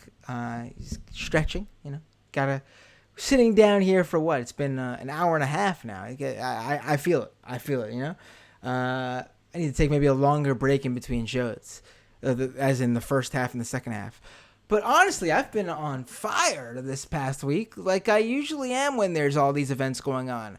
There was that week of the RNC where I was doing a nightly show with Jared Holt, formerly of Right Wing Watch now. He just left. He'll be going somewhere new soon that he'll soon announce, he told me.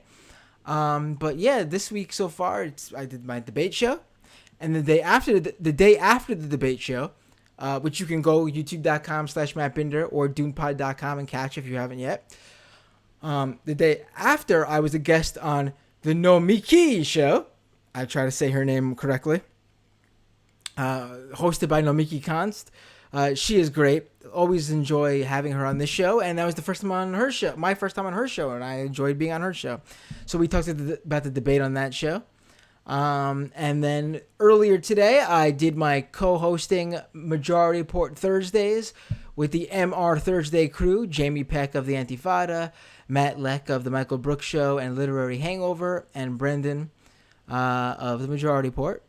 And that's always fun. And now here I am. Fourth live stream in 3 days. I love doing it. Can't get enough. I would do a daily show if there was enough patrons subscribing, so it made sense financially. So I would do that. But right now I did 4 shows in 3 days without the financial compensation to make it worthwhile. do you follow me, David? I hear that you're back. Yes. By the way, why is she never Jamie Peck, formerly of Death and Taxes? I don't know. Gotta represent Death and Taxes. I guess because it's not her thing. You know what I mean? Like I probably wouldn't rep cafe.com because I no longer work at cafe.com and it wasn't my thing. But we all did some good work there, No, I hear you. Right, you worked with her there, right? I was a freelancer, but I was kind of like the stringer freelancer. So yeah. All right. So I do want to talk about this rock stuff, and it'll be fun to talk about that. Also, if you're listening now, youtube.com/mattbinder. Drop a super chat. It's going to be one of those shows where I'm not going to get to anything but the super chat questions and comments because we got some stories to get to. And the first thing I want to get to is this Melania thing. Now, I don't think you could hear it on your end, David, but I'm going to drop the link I have in this Skype chat so you could watch it along with us. I mean, we're not going to watch it exactly in tandem, but, you can watch it. And if you're a little bit behind, that's fine. One of these days, I gotta just like give you my license code to a digital mixer or something, so the person that's on the call can hear it. I actually have set up. Yeah, wait a second. No, you did. Yeah, you told me you bought Loopback, didn't you? Yeah, I have Loopback. I just need to set it up. I just haven't had a chance. It's the easiest one to use, too. Yes, I know. I actually have set it up for my Majority Report Thursday gig so I could take phone calls for the show. I just haven't set it up for to work with the setup I have here yet.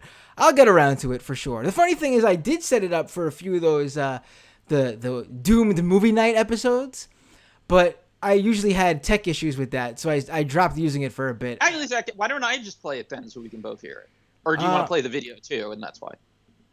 Yeah, I want to play the video too. Hold on, let me just I'll drop the link in there. If we're not, I'm gonna play the whole thing. I'm not gonna interrupt it. So let's sit back and watch. This is just the Christmas one. This is the Christmas Melania Trump leak that just came out. So this isn't even the bad one. Okay.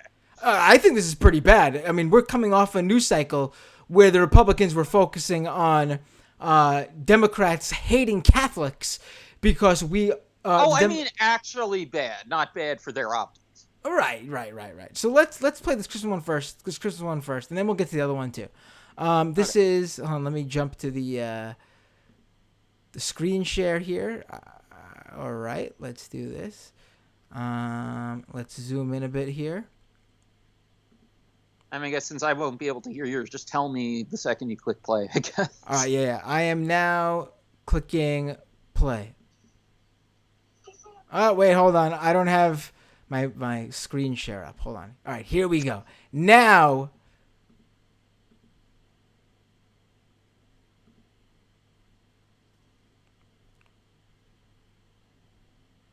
I support him. I don't say enough. I don't do enough. No.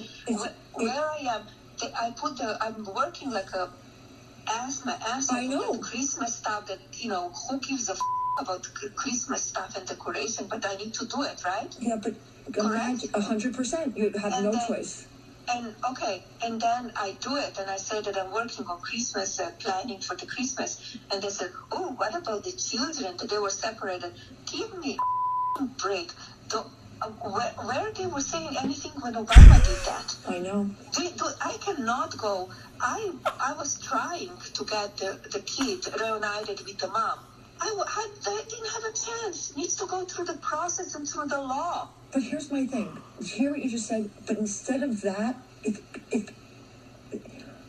your messaging, you were so loved. They would not do the story. We put it out. They would not do the story. I'm telling you. You would not believe it. They would not do the story because they would not do the story because they are against us because they're liberal media. Yeah, if I go to Fox, they will do the story. I don't want to go to Fox. It's so interesting. I mean, there's hearing her. This did include. I don't want to go to Fox. This did include the thing about the. Yes. Oh my God. Yeah, I'm kind of surprised that the tweet that you played it from didn't include that part. Oh my God! Jesus Christ! Oh my God! It started out kind of okay. Like it was fascinating to listen to because at first you think she's frustrated because she's locked in a box where she feels like she can't oppose Trump. That's how it sounds at first, and then she's like, "But what about Obama?" And obviously there are issues with Obama as far as the border separation stuff, but not close to the degree as there have been with the Trump administration. And then I don't know what the hell she's talking about that she tried to reunite. I can't tell if that's her irregular English or if she's literally saying she tried to reunite a singular child with a singular parent. I'm honestly a little bit in shock about this one. I mean, listen, it's not really surprising. It's not really surprising that they think this, but just hearing them finally say it out loud and Melania Trump, be best, right? I mean, and then of course there's that Fox thing that's also been left out of the tweet summarizing this, where she basically admits that. I mean, again, not something that's surprising, but it's always good to hear it out of the horse's mouth. The fact that she openly admits that she could just go to Fox and they'll promote the Trump propaganda, but she doesn't want to go to Fox for this one. Yeah. Oh my God! What is she talking about, though? What story did she want them to do that had to do with the separation policy? I'm assuming I'm assuming they're going to push that the Obama administration did the same thing. Which, I mean, yes, it's true, but the Trump administration has taken it to a whole new level, which doesn't make the Obama administration right. But also, you know, if your whole shtick is the Obama administration did that and it's bad, then you can't also be doing it. Do you know what I mean? Like, that's what you say when you talk about why you've eliminated the program. That's not your excuse for why you're continuing it. Do you know what I mean? Right. It's, oh boy. I sort of It's like what you were talking about with the debate the other day, too. I want to listen to this. Just keep taking these contradictory positions. I want to listen to this other one that I saw. Hold on, let me see if I can find this. Who recorded these? This is her former assistant or something, former aide. She's come out and said she was like thrown under the bus or something like that, and because of that, she had recorded some of this stuff. I mean, it is, jeez. Apparently, the Hope Hicks thing too. Have you heard about this? Jeez, everybody's getting hit left and right with Trump stuff right now, live as we're on the air. So Hope Hicks, who apparently has been riding around Air Force One with the president, is just tested positive for coronavirus. I believe this is the closest anyone has been to the president who has tested positive. And apparently Trump threw military and law enforcement under the bus by saying, you know, it's no surprise she got it. She's always going around kissing and hugging law enforcement and military people. I don't know what he meant by that, but apparently he is now going into quarantine with Melania Trump, and I'm sure Melania Trump is thinking to herself, could not be better timing for a 2-week lid on me on the day these tapes came out. Do you know what I mean? Yeah. Oh, so there's more about the separation policy, too. I'm reading the CNN story. I'm looking for I saw the separation policy clip. Where the hell is this? Hold on. The one about where she says how good the detention centers are. Right. I'm, wait, what's this? I'm looking, I mean, the CNN, let me see how long CNN website clip This is. really is something else. Jesus. I can't get over that. You got fuck Christmas. You got fuck the kids. And you got fuck the Obama administration. You got fuck the media. You even got a little bit of a fuck Fox News because she doesn't want to go to them. This is, woo. Yeah, I'm not sure if the other clip is up anywhere yet, or at least easy to find. So, oh no, this is the one I saw. Okay, this is the one I saw. This might include the one we just played too, but it also includes other stuff. So let me play this one. I'm not going to hear this one though. Well, send me the link. Let me send you the link. Yeah, for sure. I'm going to start it right now. Well, you didn't send it to me yet, though. There you go. Right there. There you go. There you go. You got it? Let me let it actually load so I can press play. Okay. Yasher posted this, I see. Oh, he has the ability to post longer videos on Twitter? I did not realize that. Are you ready? And it looks like it starts with the clip. We didn't play it. Okay, so let's start right now.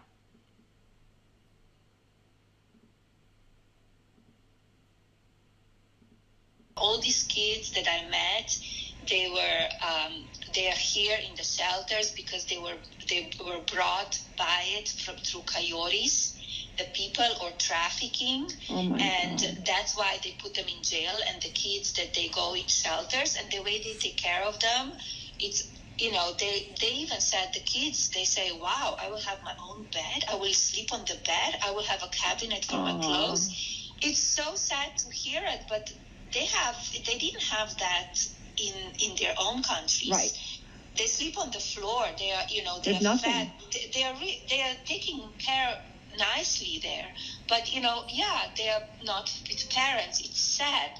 But when they come here alone or with coyotes or illegally, you know, you need to do something. Right. And a lot of like moms and kids, they are taught how to do it. They go over and they say like, oh, we will be killed by gang member. We will be it's so dangerous. So they allowed to stay here. Do you understand? I do, and they're the ones that are the bad ones.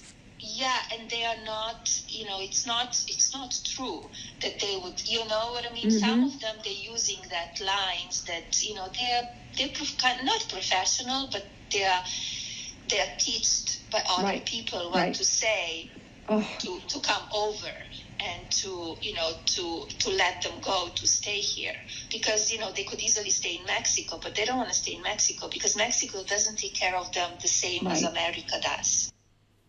They say I'm complicit. I'm the same like him. It's still going. Hold on, let's keep it. Enough. No, this is different. No, where I am, I'm working like a my ass off. I know. Christmas. Oh wait, all right, we did hear this, right? Okay.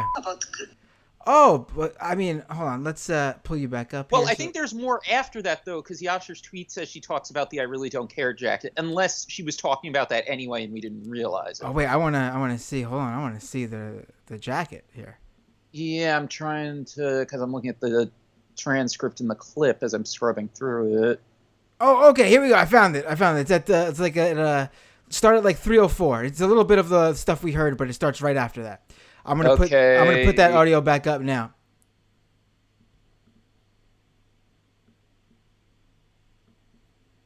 Media. Yeah, if I go to Fox, they will do the story. I don't want to go to Fox all the time that he is only one for everything. So you understand? I do. So what prompted you to want to buy that jacket? I'm driving liberals crazy, that's for sure. And that's what, and they deserve it. You understand? I know. And everybody's like, oh my God, this is the worst. After, I mean, come on. I know. And they are crazy, okay? No, be best, right? Be best. Well, I guess we have the official answer on that one now.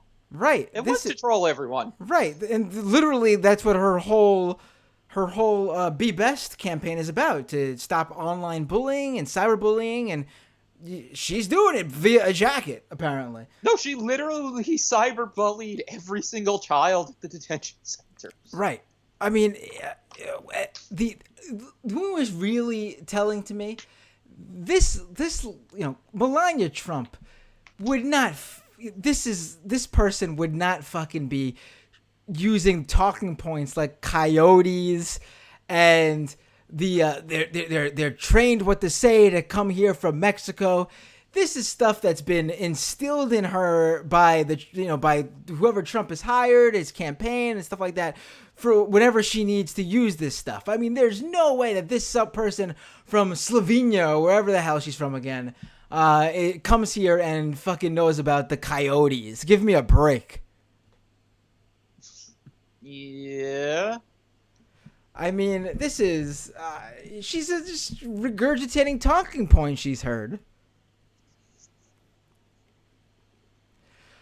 Oh yeah. man, so is Stephanie Winston Wolkoff, who was the former friend and advisor, is she putting out a book or anything, or is she just straight up releasing this audio to news agencies?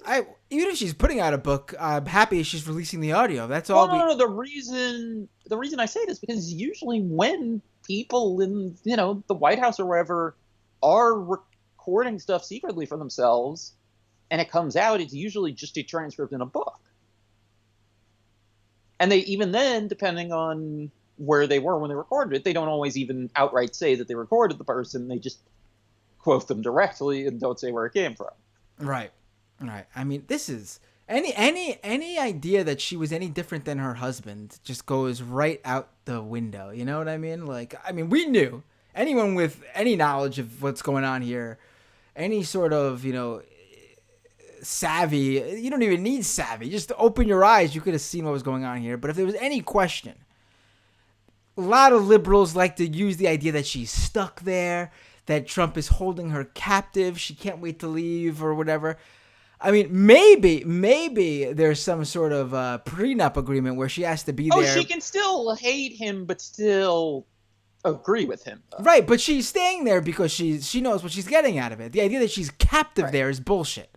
She knows that if the only scenario where that makes any sense to me is if there's some sort of agreement where, like, listen, you stay married to me during my presidency, and as soon as this is all over, we could have an amicable divorce. You go your separate way, I go my separate way, and you'll be well paid, well compensated for everything. I could totally see that be the case. But that's not being held hostage. I mean, she can easily, if she needs to leave, she can go. But that's not the case. She's happy to believe the same shit. Clearly she does. She's the things about the immigrants. She said the having to put up with the media, basically covering this stuff. Her jacket wearing to troll the libs. I mean, this was quite the audio. I love it. We need more of this.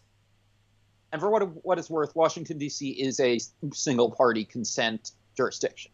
So if they were in D.C. or anywhere else with that law, then she's not in any legal trouble for recording it, although the White House is saying that she violated her NDA by putting the stuff out. I mean, what are they going to do after that? I mean, she's going to owe them compensation or something, if any, at the very least. She's not going to have to do any jail time. I'm sure there's some book company, some book publisher, or someone out there willing to pay that for all the dirt. You know what I mean? Yes, exactly. That was. I feel good. yes. Let's talk about something less bleak, like The Rock, his evil clone, and their baby. Oh no, but I feel good that it's been leaked. I mean, absolutely. I mean, I'm sure there are people who feel horrible about hearing it, but like if you always knew it, then you actually feel really good hearing it. Do you know what I mean? Like I feel so good right now. I mean, if I smoked, I would need a cigarette right now. Right. Well, let's put it this way. I think the thing about I think it's two things. I think it's the comment about the beds and stuff, which is very Trump. These were the softest paper towels type of thing. I love the idea that they don't have to put up with this in their own country. Yet apparently to her also Mexico's got terrible living conditions and they have to. It's really like talking out both sides of your ass here. You don't know what you're talking about. Yes, exactly. And the jacket thing, like, I don't think anyone thinks she's an idiot. So she confirmed what everyone suspected, that she wore a jacket that said on the back, "I don't care, do you," when visiting the detention centers, specifically to troll everyone. Right. Now let's talk about let's get to some of these questions in the chat, so that way we can leave The Rock for the end of our program. Sure. Now, let's see. Okay, so we don't have so much questions, but there are some super chats that would like to just basically talk with us about what's going on. So we got Samantha, who right before we played that stuff let me know about it. Melania in leaked tape. Fuck kids and Christmas. Laughing my fucking ass off. Right, that's exactly what she said. Like, that's the takeaway here. She said, fuck the kids and fuck Christmas. Renee, when the going gets weird, the weird turn pro. And then Renee also says, 8chan, 4chan guy being called Q was distraction. Oh, he's asking a question here. Yeah, so the 8kun, former 8chan, Jim Watkins, the owner of that site. I really don't think he's listen, he knows who Q is if he's not Q. And if he is current Q, I should add that addendum, he's not the original Q. I mean, I think people are really like overwhelmed with this like little bit of news that came out where he had some direct connections to some to some QAnon platforms that basically would archive Q's drops, and they felt like because he was involved with those platforms, he must be Q. I'm not sold on that quite yet. I mean, there is some strong belief that being that Q is so heavily tied into 8kun now, that he is Q or knows exactly who Q is, and that I understand, but we don't have any direct evidence of that yet. But he's also not the original Q for sure. Q started and was the person or persons who got QAnon going That all happened well into QAnon becoming a conspiracy theory that gripped so many people. When 8chan went down and then had to, because of the I think it was the shooting in Australia. And then when it came back up later on, Jim Watkins basically had full, control over Q's main communication platform. So that's when the question becomes, is he Q? Who is Q? Is it the same people who were running it before 8kun was the only platform where Q can drop these hints? That's where it gets murky, but Jim Watkins is not the original Q, that's for sure. Midnight Pizza Man with the super chat. We're your fathers, Matt. We all love you. Oh, so I think Midnight Pizza Man, for those who don't know, there's an ongoing joke now in the on the majority port, because the IMers have started taking various alt usernames that my dad uses and try to IM into the show to make me think that it's my dad IMing into the show. So I'm assuming Midnight Pizza Man is one of those people. The other day, David, so my dad usually IM'd into the majority port using the username Binderdad. And the other day, someone IM'd into the show with the username Binder's Dad. And they said, love you, Matt. Great show today. And I read it, and I sort of knew that something was off, but I read it because it was there and it was funny. And then later on, after the show, my dad texted me and was like, by the way, the text you read, that's not me. So I told that story on the majority report, and all of a sudden today, I got Binder's dad IMing, Binder dads IMing, all these different people saying they're my dad. So I got a bunch of daddies now. Who is my daddy and what does he do? So let's talk about The Rock now, David. You ready for this?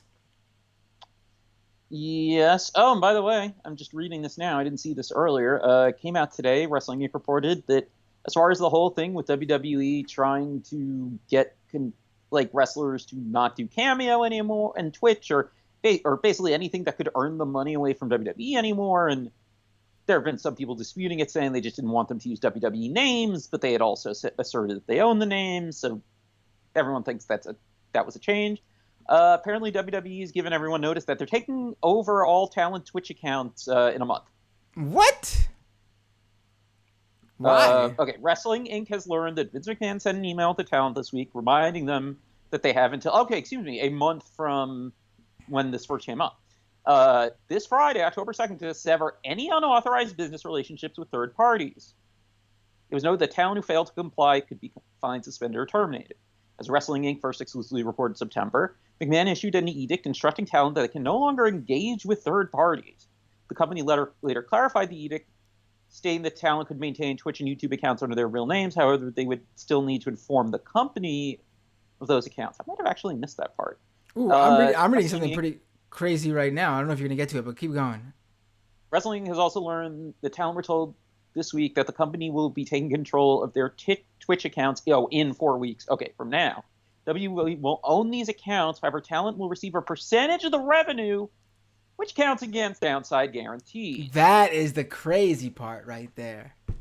Wow. Right. Wow is right. Why? Well, I guess Andrew Yang's going to be doing more interviews about this in the next week or so. Why Twitch, though? What is their fixation on Twitch? Why only Twitch? Right. Why wouldn't you just start a YouTube stream then? Why wouldn't they just demand the wrestlers do it on their YouTube or whatever? Yeah. No, I mean, if you're a WWE wrestler and you have a Twitch, why wouldn't you just say, okay, guys, I'm not going to do this Twitch anymore because of what's going on. Go follow me on YouTube. Maybe. Is it though?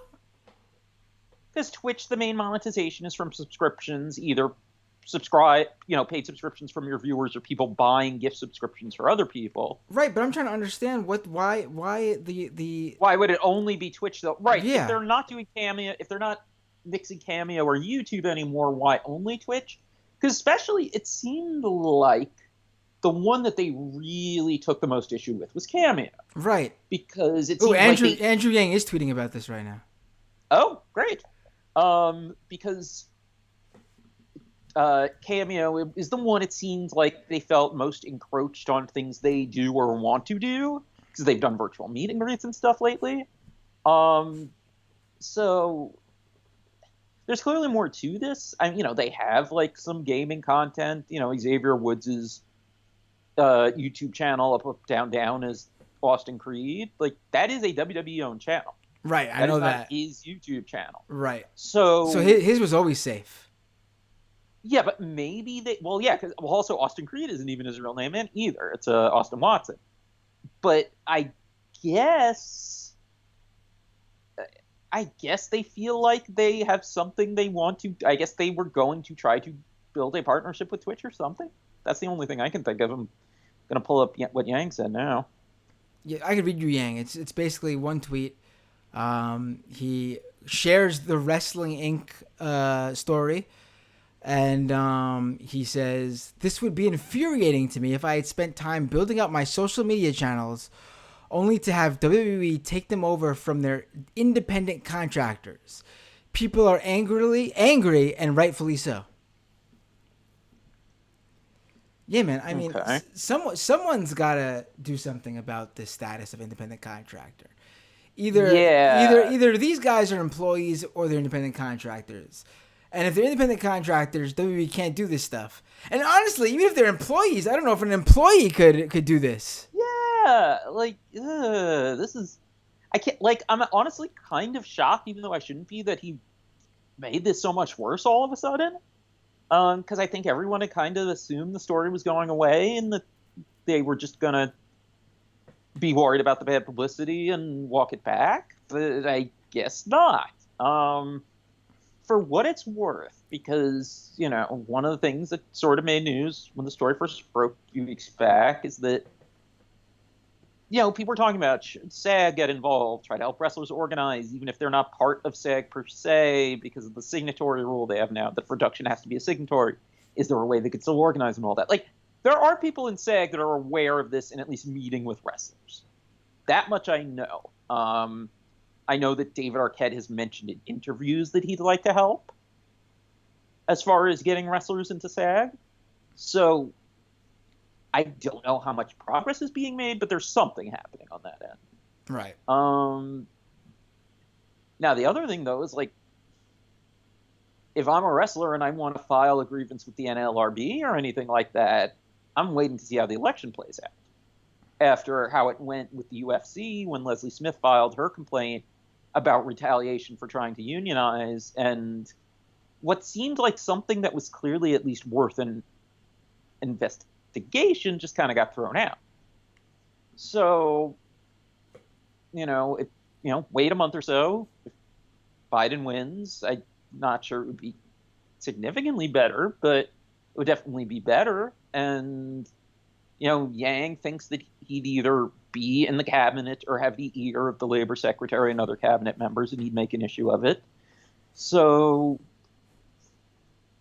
I believe Yang, so I think it's fair to say at this point that this election is going to have very direct consequences for WWE. Right. I mean, I don't know if they're going to go after WWE. They should, but I don't know how much power Andrew Yang would have doing that. But I'm sure they're worried about it. But even then, if someone filed an NLRB complaint, if you don't have the Trump appointees in, whoever filed the grievance and tried to get them recognized as employees or whatever would have a much better shot. Right. Regardless of Andrew Yang or anything like that. So, right. But that does play into what we want to talk about anyway, which is, The Rock and his weird politics and WWE and how politics affect them and all that. So, where do you want to start? All right. So let's get to this, right? So this is like a little bonus here because this is right. So hold on, let me I guess we should start with his endorsement and then work backwards. Right, that's a good idea. Or right, mostly backwards, aside from how it got few people. All right, so this is a little bonus here because we want to talk about this because just this past weekend, The Rock, Dwayne Johnson, made a presidential candidate endorsement. And I was shocked to see when the video popped up on my Twitter feed with his announcement. I was truly shocked because The Rock is not someone who I ever pegged as someone who would make a public endorsement and get involved in politics at all in that capacity. Right. As much as he's kind of half joked about running for president or something one day, I don't think he'd ever do it because he knows his persona is being this ultra positive, non-divisive guy. Not even that. To me, he always had the Michael Jordan mindset of, I want Democrats and Republicans buying my products.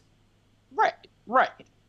Because that was, and for people who don't know what I'm talking about, Michael Jordan's reason that he said for never getting into politics in terms of endorsing anyone or speaking out about any issues was that he said, I want both people who belong to both parties wearing my sneakers. Wasn't the quote literally something like Republicans buy sneakers too? Yes, I think it's something like that, right. So The Rock makes this endorsement. What do you think pushed him to do this? Why do you think he did this? Do you think he really felt that strongly about everything going on in the country and President Trump?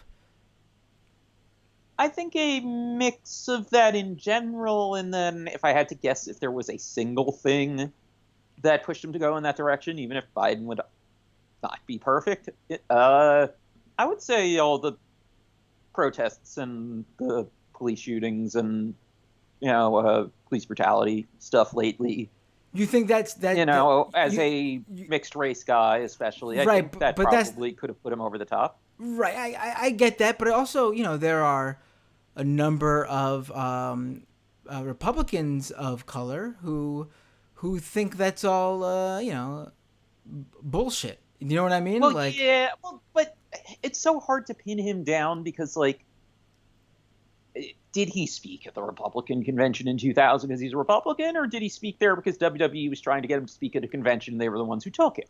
He always, I always pegged The Rock as probably a Republican, to be honest, and not one of these super far right wingers. I'm talking about socially liberal but fiscally conservative types. Right, and even though that can be a misnomer because of the way taxes and programs affect all that, someone who's basically laissez-faire as far as people's lives, in terms of racial justice, equality, for LGBT people, all that, socially liberal in that sense, and then fiscally desperately does not want to be taxed much. Right. And I, if we want to guess, I would say he probably was definitely a Bush voter 2 times, George W. Bush voter 2 times, definitely at least once, though, I would say. Probably 2 times, I should say. Definitely at least once. That's how I sort of peg him. Maybe he voted for, maybe he didn't vote for Bush in, 2000? But he definitely voted for Bush. Oh, no, I would say if it was one or the other, it would be 2000 when he voted for Bush. That's what I meant. Because my bad. He'd be constantly hearing Vince ranting about how Joe Lieberman is working with the PTC, who's trying to destroy them. Right, but I actually meant to say 2000. Not thinking of Joe Lieberman, though. I meant to say 2000 in general. But he maybe was an Obama voter. I have no idea. He says he's an independent and a centrist, which obviously that's someone who either A, has a specific ideology but doesn't want to make it public, or B, doesn't know what they're talking about. It could be either of those. I don't know where The Rock falls. Sure. And I mean, you know what? If I made a fortune and became the biggest celebrity in the world on being this inoffensive, friendly guy, as much as the greater good is to use that platform for, to help people, especially with how much money he has now, I can get the initial reticence. You know what I mean? Am I changing my entire public persona by doing this? You know what I mean? Right. I think at the end of the day, you still need to go through with it and do something, and he did. But I get being hesitant. Right. And this is a guy who's honestly, I think you mentioned it in the first half of the show. He's teased running for president, or probably more for show than any real thought. But I think a lot of people, especially after Donald Trump, take any sort of celebrity, even entertaining the idea as a serious possibility. Yeah, and I think one of the reasons that people have actually been positive on him, I may just be completely remembering this, I think he's even said that if he ran for president, he would make a point of delegating things to people who knew better than him. Right, which is actually, honestly, that is the whole purpose. That's the whole job of the president. I don't get all these people. I mean, it really is the job. That's why you have the staff and stuff. Yeah. Right. I mean, the most important thing a president could do is hire the right people, experts in each area, each heads of each department. The right staff, the right people for the right policies. I mean, that is to me the job of the president. I don't get people who think the president needs to be a businessman or the president needs to have some sort of experience in a certain area or be some sort of well-rounded Ivy League genius or something like that. No, I mean, as long as you can hire the right people and know how to spot someone who is an expert, particularly in their specific field, then you can do the job of president. So if that's what The Rock would run on, then I think The Rock could possibly be a good president if he was serious about it. Yeah. So anyway, The Rock makes this endorsement, and the right immediately turns on him. I think they all thought that he was a Republican, which is not surprising. Again, I thought so. He probably leaned more Republican too, even if it meant he didn't vote for Trump. I thought he was like a Bush guy, like a George Bush supporter. But they've turned him hard, and a lot of the QAnon stuff, going off our earlier QAnon conversation, has now set their sights on The Rock. That's what's really fascinating, because the way their bullshit had gone with all these Hollywood people, like, you would think they would have singled out the biggest movie star in the world before. Well, they for a long time thought he was one of the good ones. Like, they do have their celebrities who they view as conservatives who are like fighting in a lonely, battling out on a lonely field in Hollywood as the only ones brave enough to be a conservative. And I guess they would assume that, these conservatives must be the most talented of all actors for Hollywood to look past their conservatism and give them jobs. But anyway, they've been, if you look at any of The Rock's Facebook posts, I've seen this is some of the stuff I've seen. I've seen that The Rock has been executed, and this is now a clone. I have seen that. Another one I saw is that he is desecrating the work that Paul Walker is doing, and I don't mean in the past. I mean literally currently. Paul Walker is the good one from Fast and the Furious because according to QAnon, some people in QAnon, not all, some people in QAnon, Paul Walker is still actually alive. He's in witness protection because he did some work in, I think it was Haiti, according to their conspiracies, for the Clinton Foundation. And when he went back to work there the next day, all the children he worked with were gone. Huh? They had been trafficked. And he had blown the whistle and had to immediately enter witness protection, and they had to fake his death. And why would Paul Walker, who knows about driving from these movies, ever drive a car so fast in real life that he would die in an accident? Right. I mean, it's really easy to connect the dots. And the funny thing is, isn't it, not to speak badly of the deceased, because if you are living in reality, Paul Walker is really has passed on due to a car accident. Wasn't he one of those guys who, I'm not going to say anything too much, but, didn't he have a history of dating young women? Like, very young women? Wait, I forgot who I missed who you said. Rock? Paul Walker. Oh, Paul Walker? I have no idea. I believe he was one of those guys. Now, nothing wrong if, they're of age or whatever. That's your own thing. But that's what I had been seeing for a long time. Not the conspiracy sites. I'm talking about, like, when he was alive, the the photographers and all that stuff. But these guys look past so much to try to make their conspiracies make sense.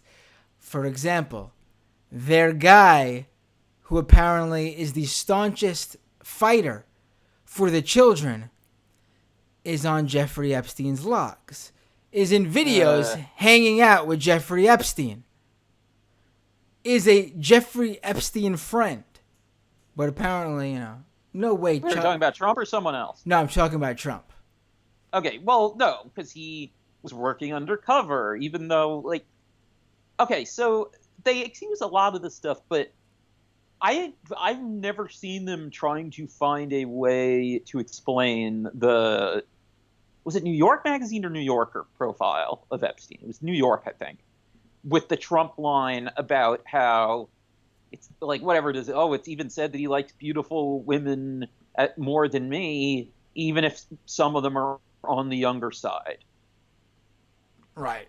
I've never seen any Q type explain that away, which is really. I mean, there's the arguably video, the smoking gun of that he's aware of everything. There's that audio of him saying to some 6-year-old or something, or 12-year-old or someone definitely underage, that you're something like, you're cute, you'll be dating me in a few years or something like that. I mean, really creepy stuff.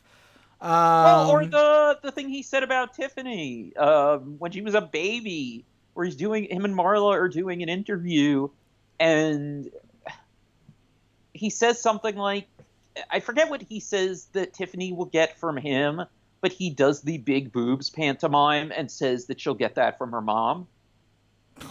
I forgot about that one, and you just reminded me. I recall that now. Yes. Oh my God.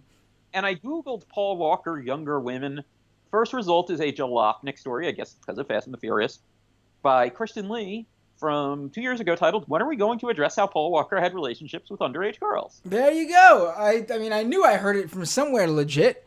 I mean, there you go. And the thing is, they're doing this for no reason. It's not like Paul Walker was actually, I mean, maybe he was a conservative, I don't know, but it's not like he's alive and actually a supporter of theirs and supporting Trump and supporting their cause. What is the point of grabbing Paul Walker's name other than the fact that I need a Fast and the Furious actor to put up there against The Rock? You know what I mean? No, really, this was before The Rock came out, though, as a Biden endorser. Right. This is basically very weird. I mean, to them, here we go explicitly. Okay, after news of the actor's death broke, the Daily Mail and In Touch Weekly both ran features on how it says Walker's current girlfriend. They mean the current girlfriend at the time of his death, Jasmine Pilchard Gosnell, was coping with her loss. Both of them noted that the pair began a relationship when she was 16 and he was 33. Oh my God! And before her, he had dated another woman, or Brianna Atwell, while she was allegedly 16 as well. That is, listen, I if you are 30s, 40s, and you are dating a 19, 20, 21-year-old, I think it's a little bit, the age gap right there is a little bit too much, but there's nothing wrong with that. It's legal, it's fine. I mean, legally wise, honestly, I would say that we 16 and 33, nuh-uh. No. And if it was 16 and 19, 16 and 20, the age range where you could have been in high school at the same time as this person, I get that. Right. That's not anything. And I know that's where the law fucks people over sometimes, actually. And sometimes those relationships. Right, and that's where the Romeo and Juliet laws are trying to fix them. Right, and that's where that's where I do think it's fucked up, because if you're in high school with someone, and you have and you two are attracted to each other, you should be able to date. I mean, come on, give me a break. Right, I feel like.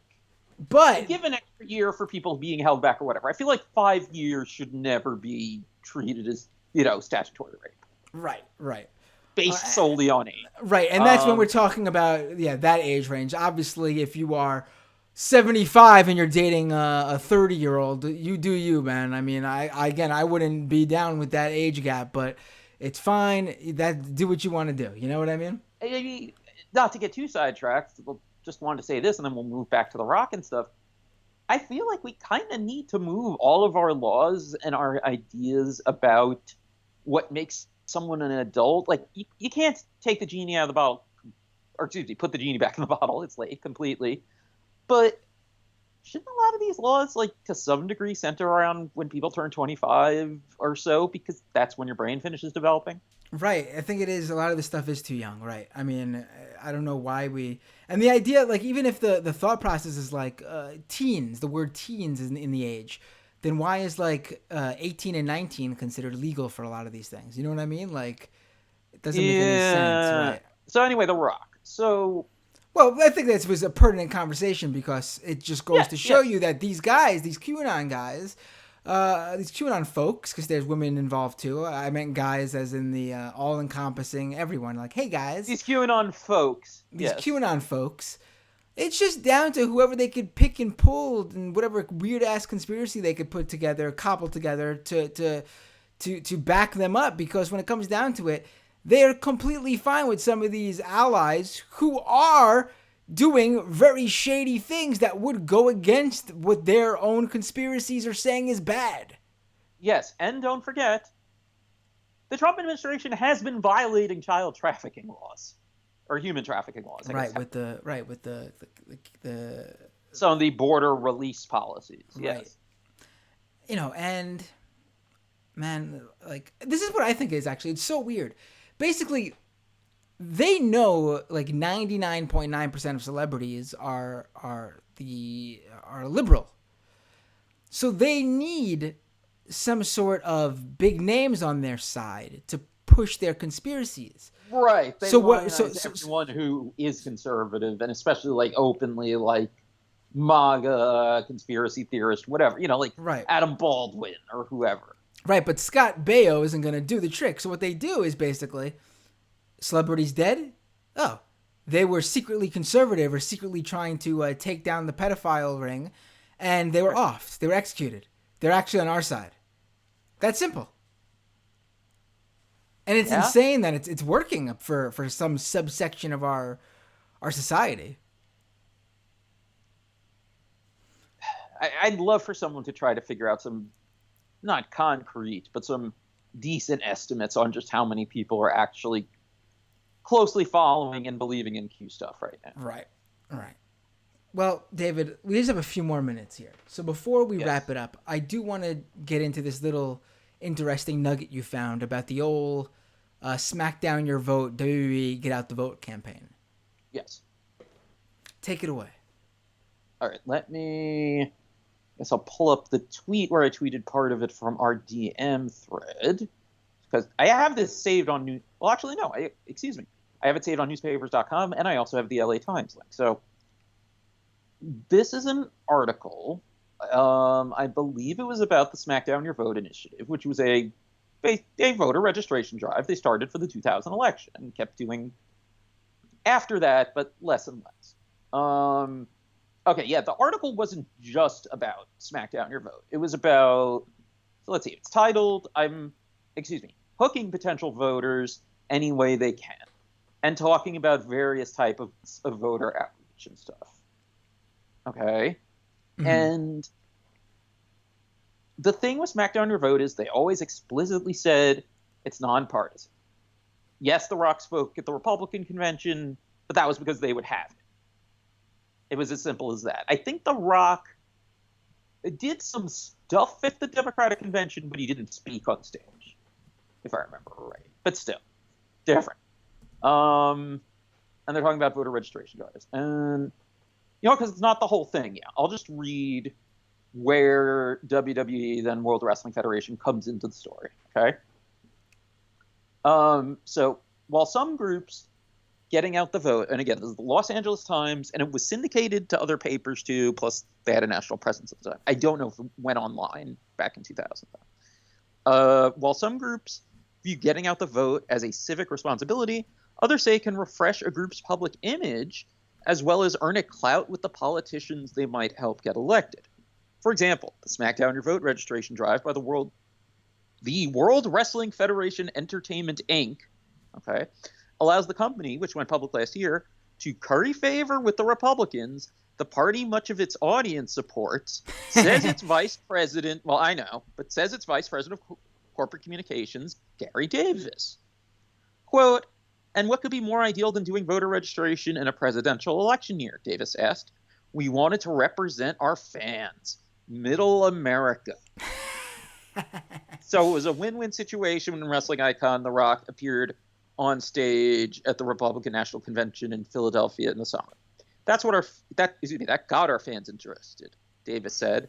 The summer, WWF Entertainment launched the SmackDown with booths set up at WWF matches and an extensive website. Its organizers hope to register at least a small portion of its 14 million, that's an exaggeration, but still, viewers. So far, Davis said it has registered more than 91,000 voters in 2 months. And explains how they're linked to Project VoteSmart, a nonprofit, nonpartisan organization that I guess before voter registration was just super easy. They helped with the infrastructure, and then it gets away from the WWF stuff. So here's what's especially fascinating about this. I don't recall this coming up like in wrestling circles in 2000. Right. I checked, and neither of the main pro wrestling industry trade newsletters mentioned it at the time. And even more interesting is that, so, like I alluded to earlier, WWE, even on top of just regular partisan politics, did not want Gore to win because of Lieberman's role with the Parents Television Council, who they were suing and had, straight up told lies to try to get them kicked off TV or to lose advertisers or whatever. I mean, it was a legitimate defamation suit that they filed, and they got a big settlement and a public apology out of it. I mean, a lot of stupid bullshit that L. Brent Bozell said. And Lieberman was involved with them. And this, as the story was always told, WWE stuck to being nonpartisan, except for the night before the election on Raw, when Jerry Lawler started going off about how he's not going to vote for Gore because of Lieberman being, he doesn't say the PTC, but he mentions the PTC parody villains they had, right to censor, the RTC. Right. And at one point, Jim Ross kind of tries to get him away from it, but in a way that seems kind of fake. And it was clearly a thing fed by Vince McMahon. Right. And the story's always been, except for that, or until that moment when they panicked, it was nonpartisan. But here we have, granted, we don't have the direct quote, but they didn't take issue with this, it doesn't seem like. Right. Here they are in the Los Angeles Times saying, oh, no, we're trying to curry favor with the GOP. We love them. There you go. I mean, it says so much. I think, everything that we've just spoke about is wrapped up right there. I might have to clip that and put that on the end of the first half of the show, to be honest, because that's the perfect pin to this entire. I don't even know if that's the proper phrasing. I can't even think anymore. Honestly, man, exclamation point. Exclamation point. Thank you. I said this earlier in the Majority Report. The debates this week. The debate this week was so draining in a way that I've never been drained before watching any sort of political media, that I've just felt off for so much. Have you felt that way a little bit? Honestly, I ended up having to do podcast recording and did not watch most of it. Lucky man, David Bixenspan. Anyway, thank you so much for joining us on the show today for both the first half and the patron-only half. Always appreciate it.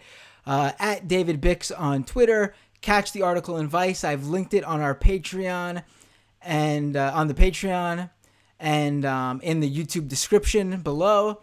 YouTube.com/Matt Binder. DunePod.com/Matt Binder. Otherwise, everybody, hope you enjoyed this. We extended. We're 2.5 hours now going with David Bixenspan. See you all next time on Doom.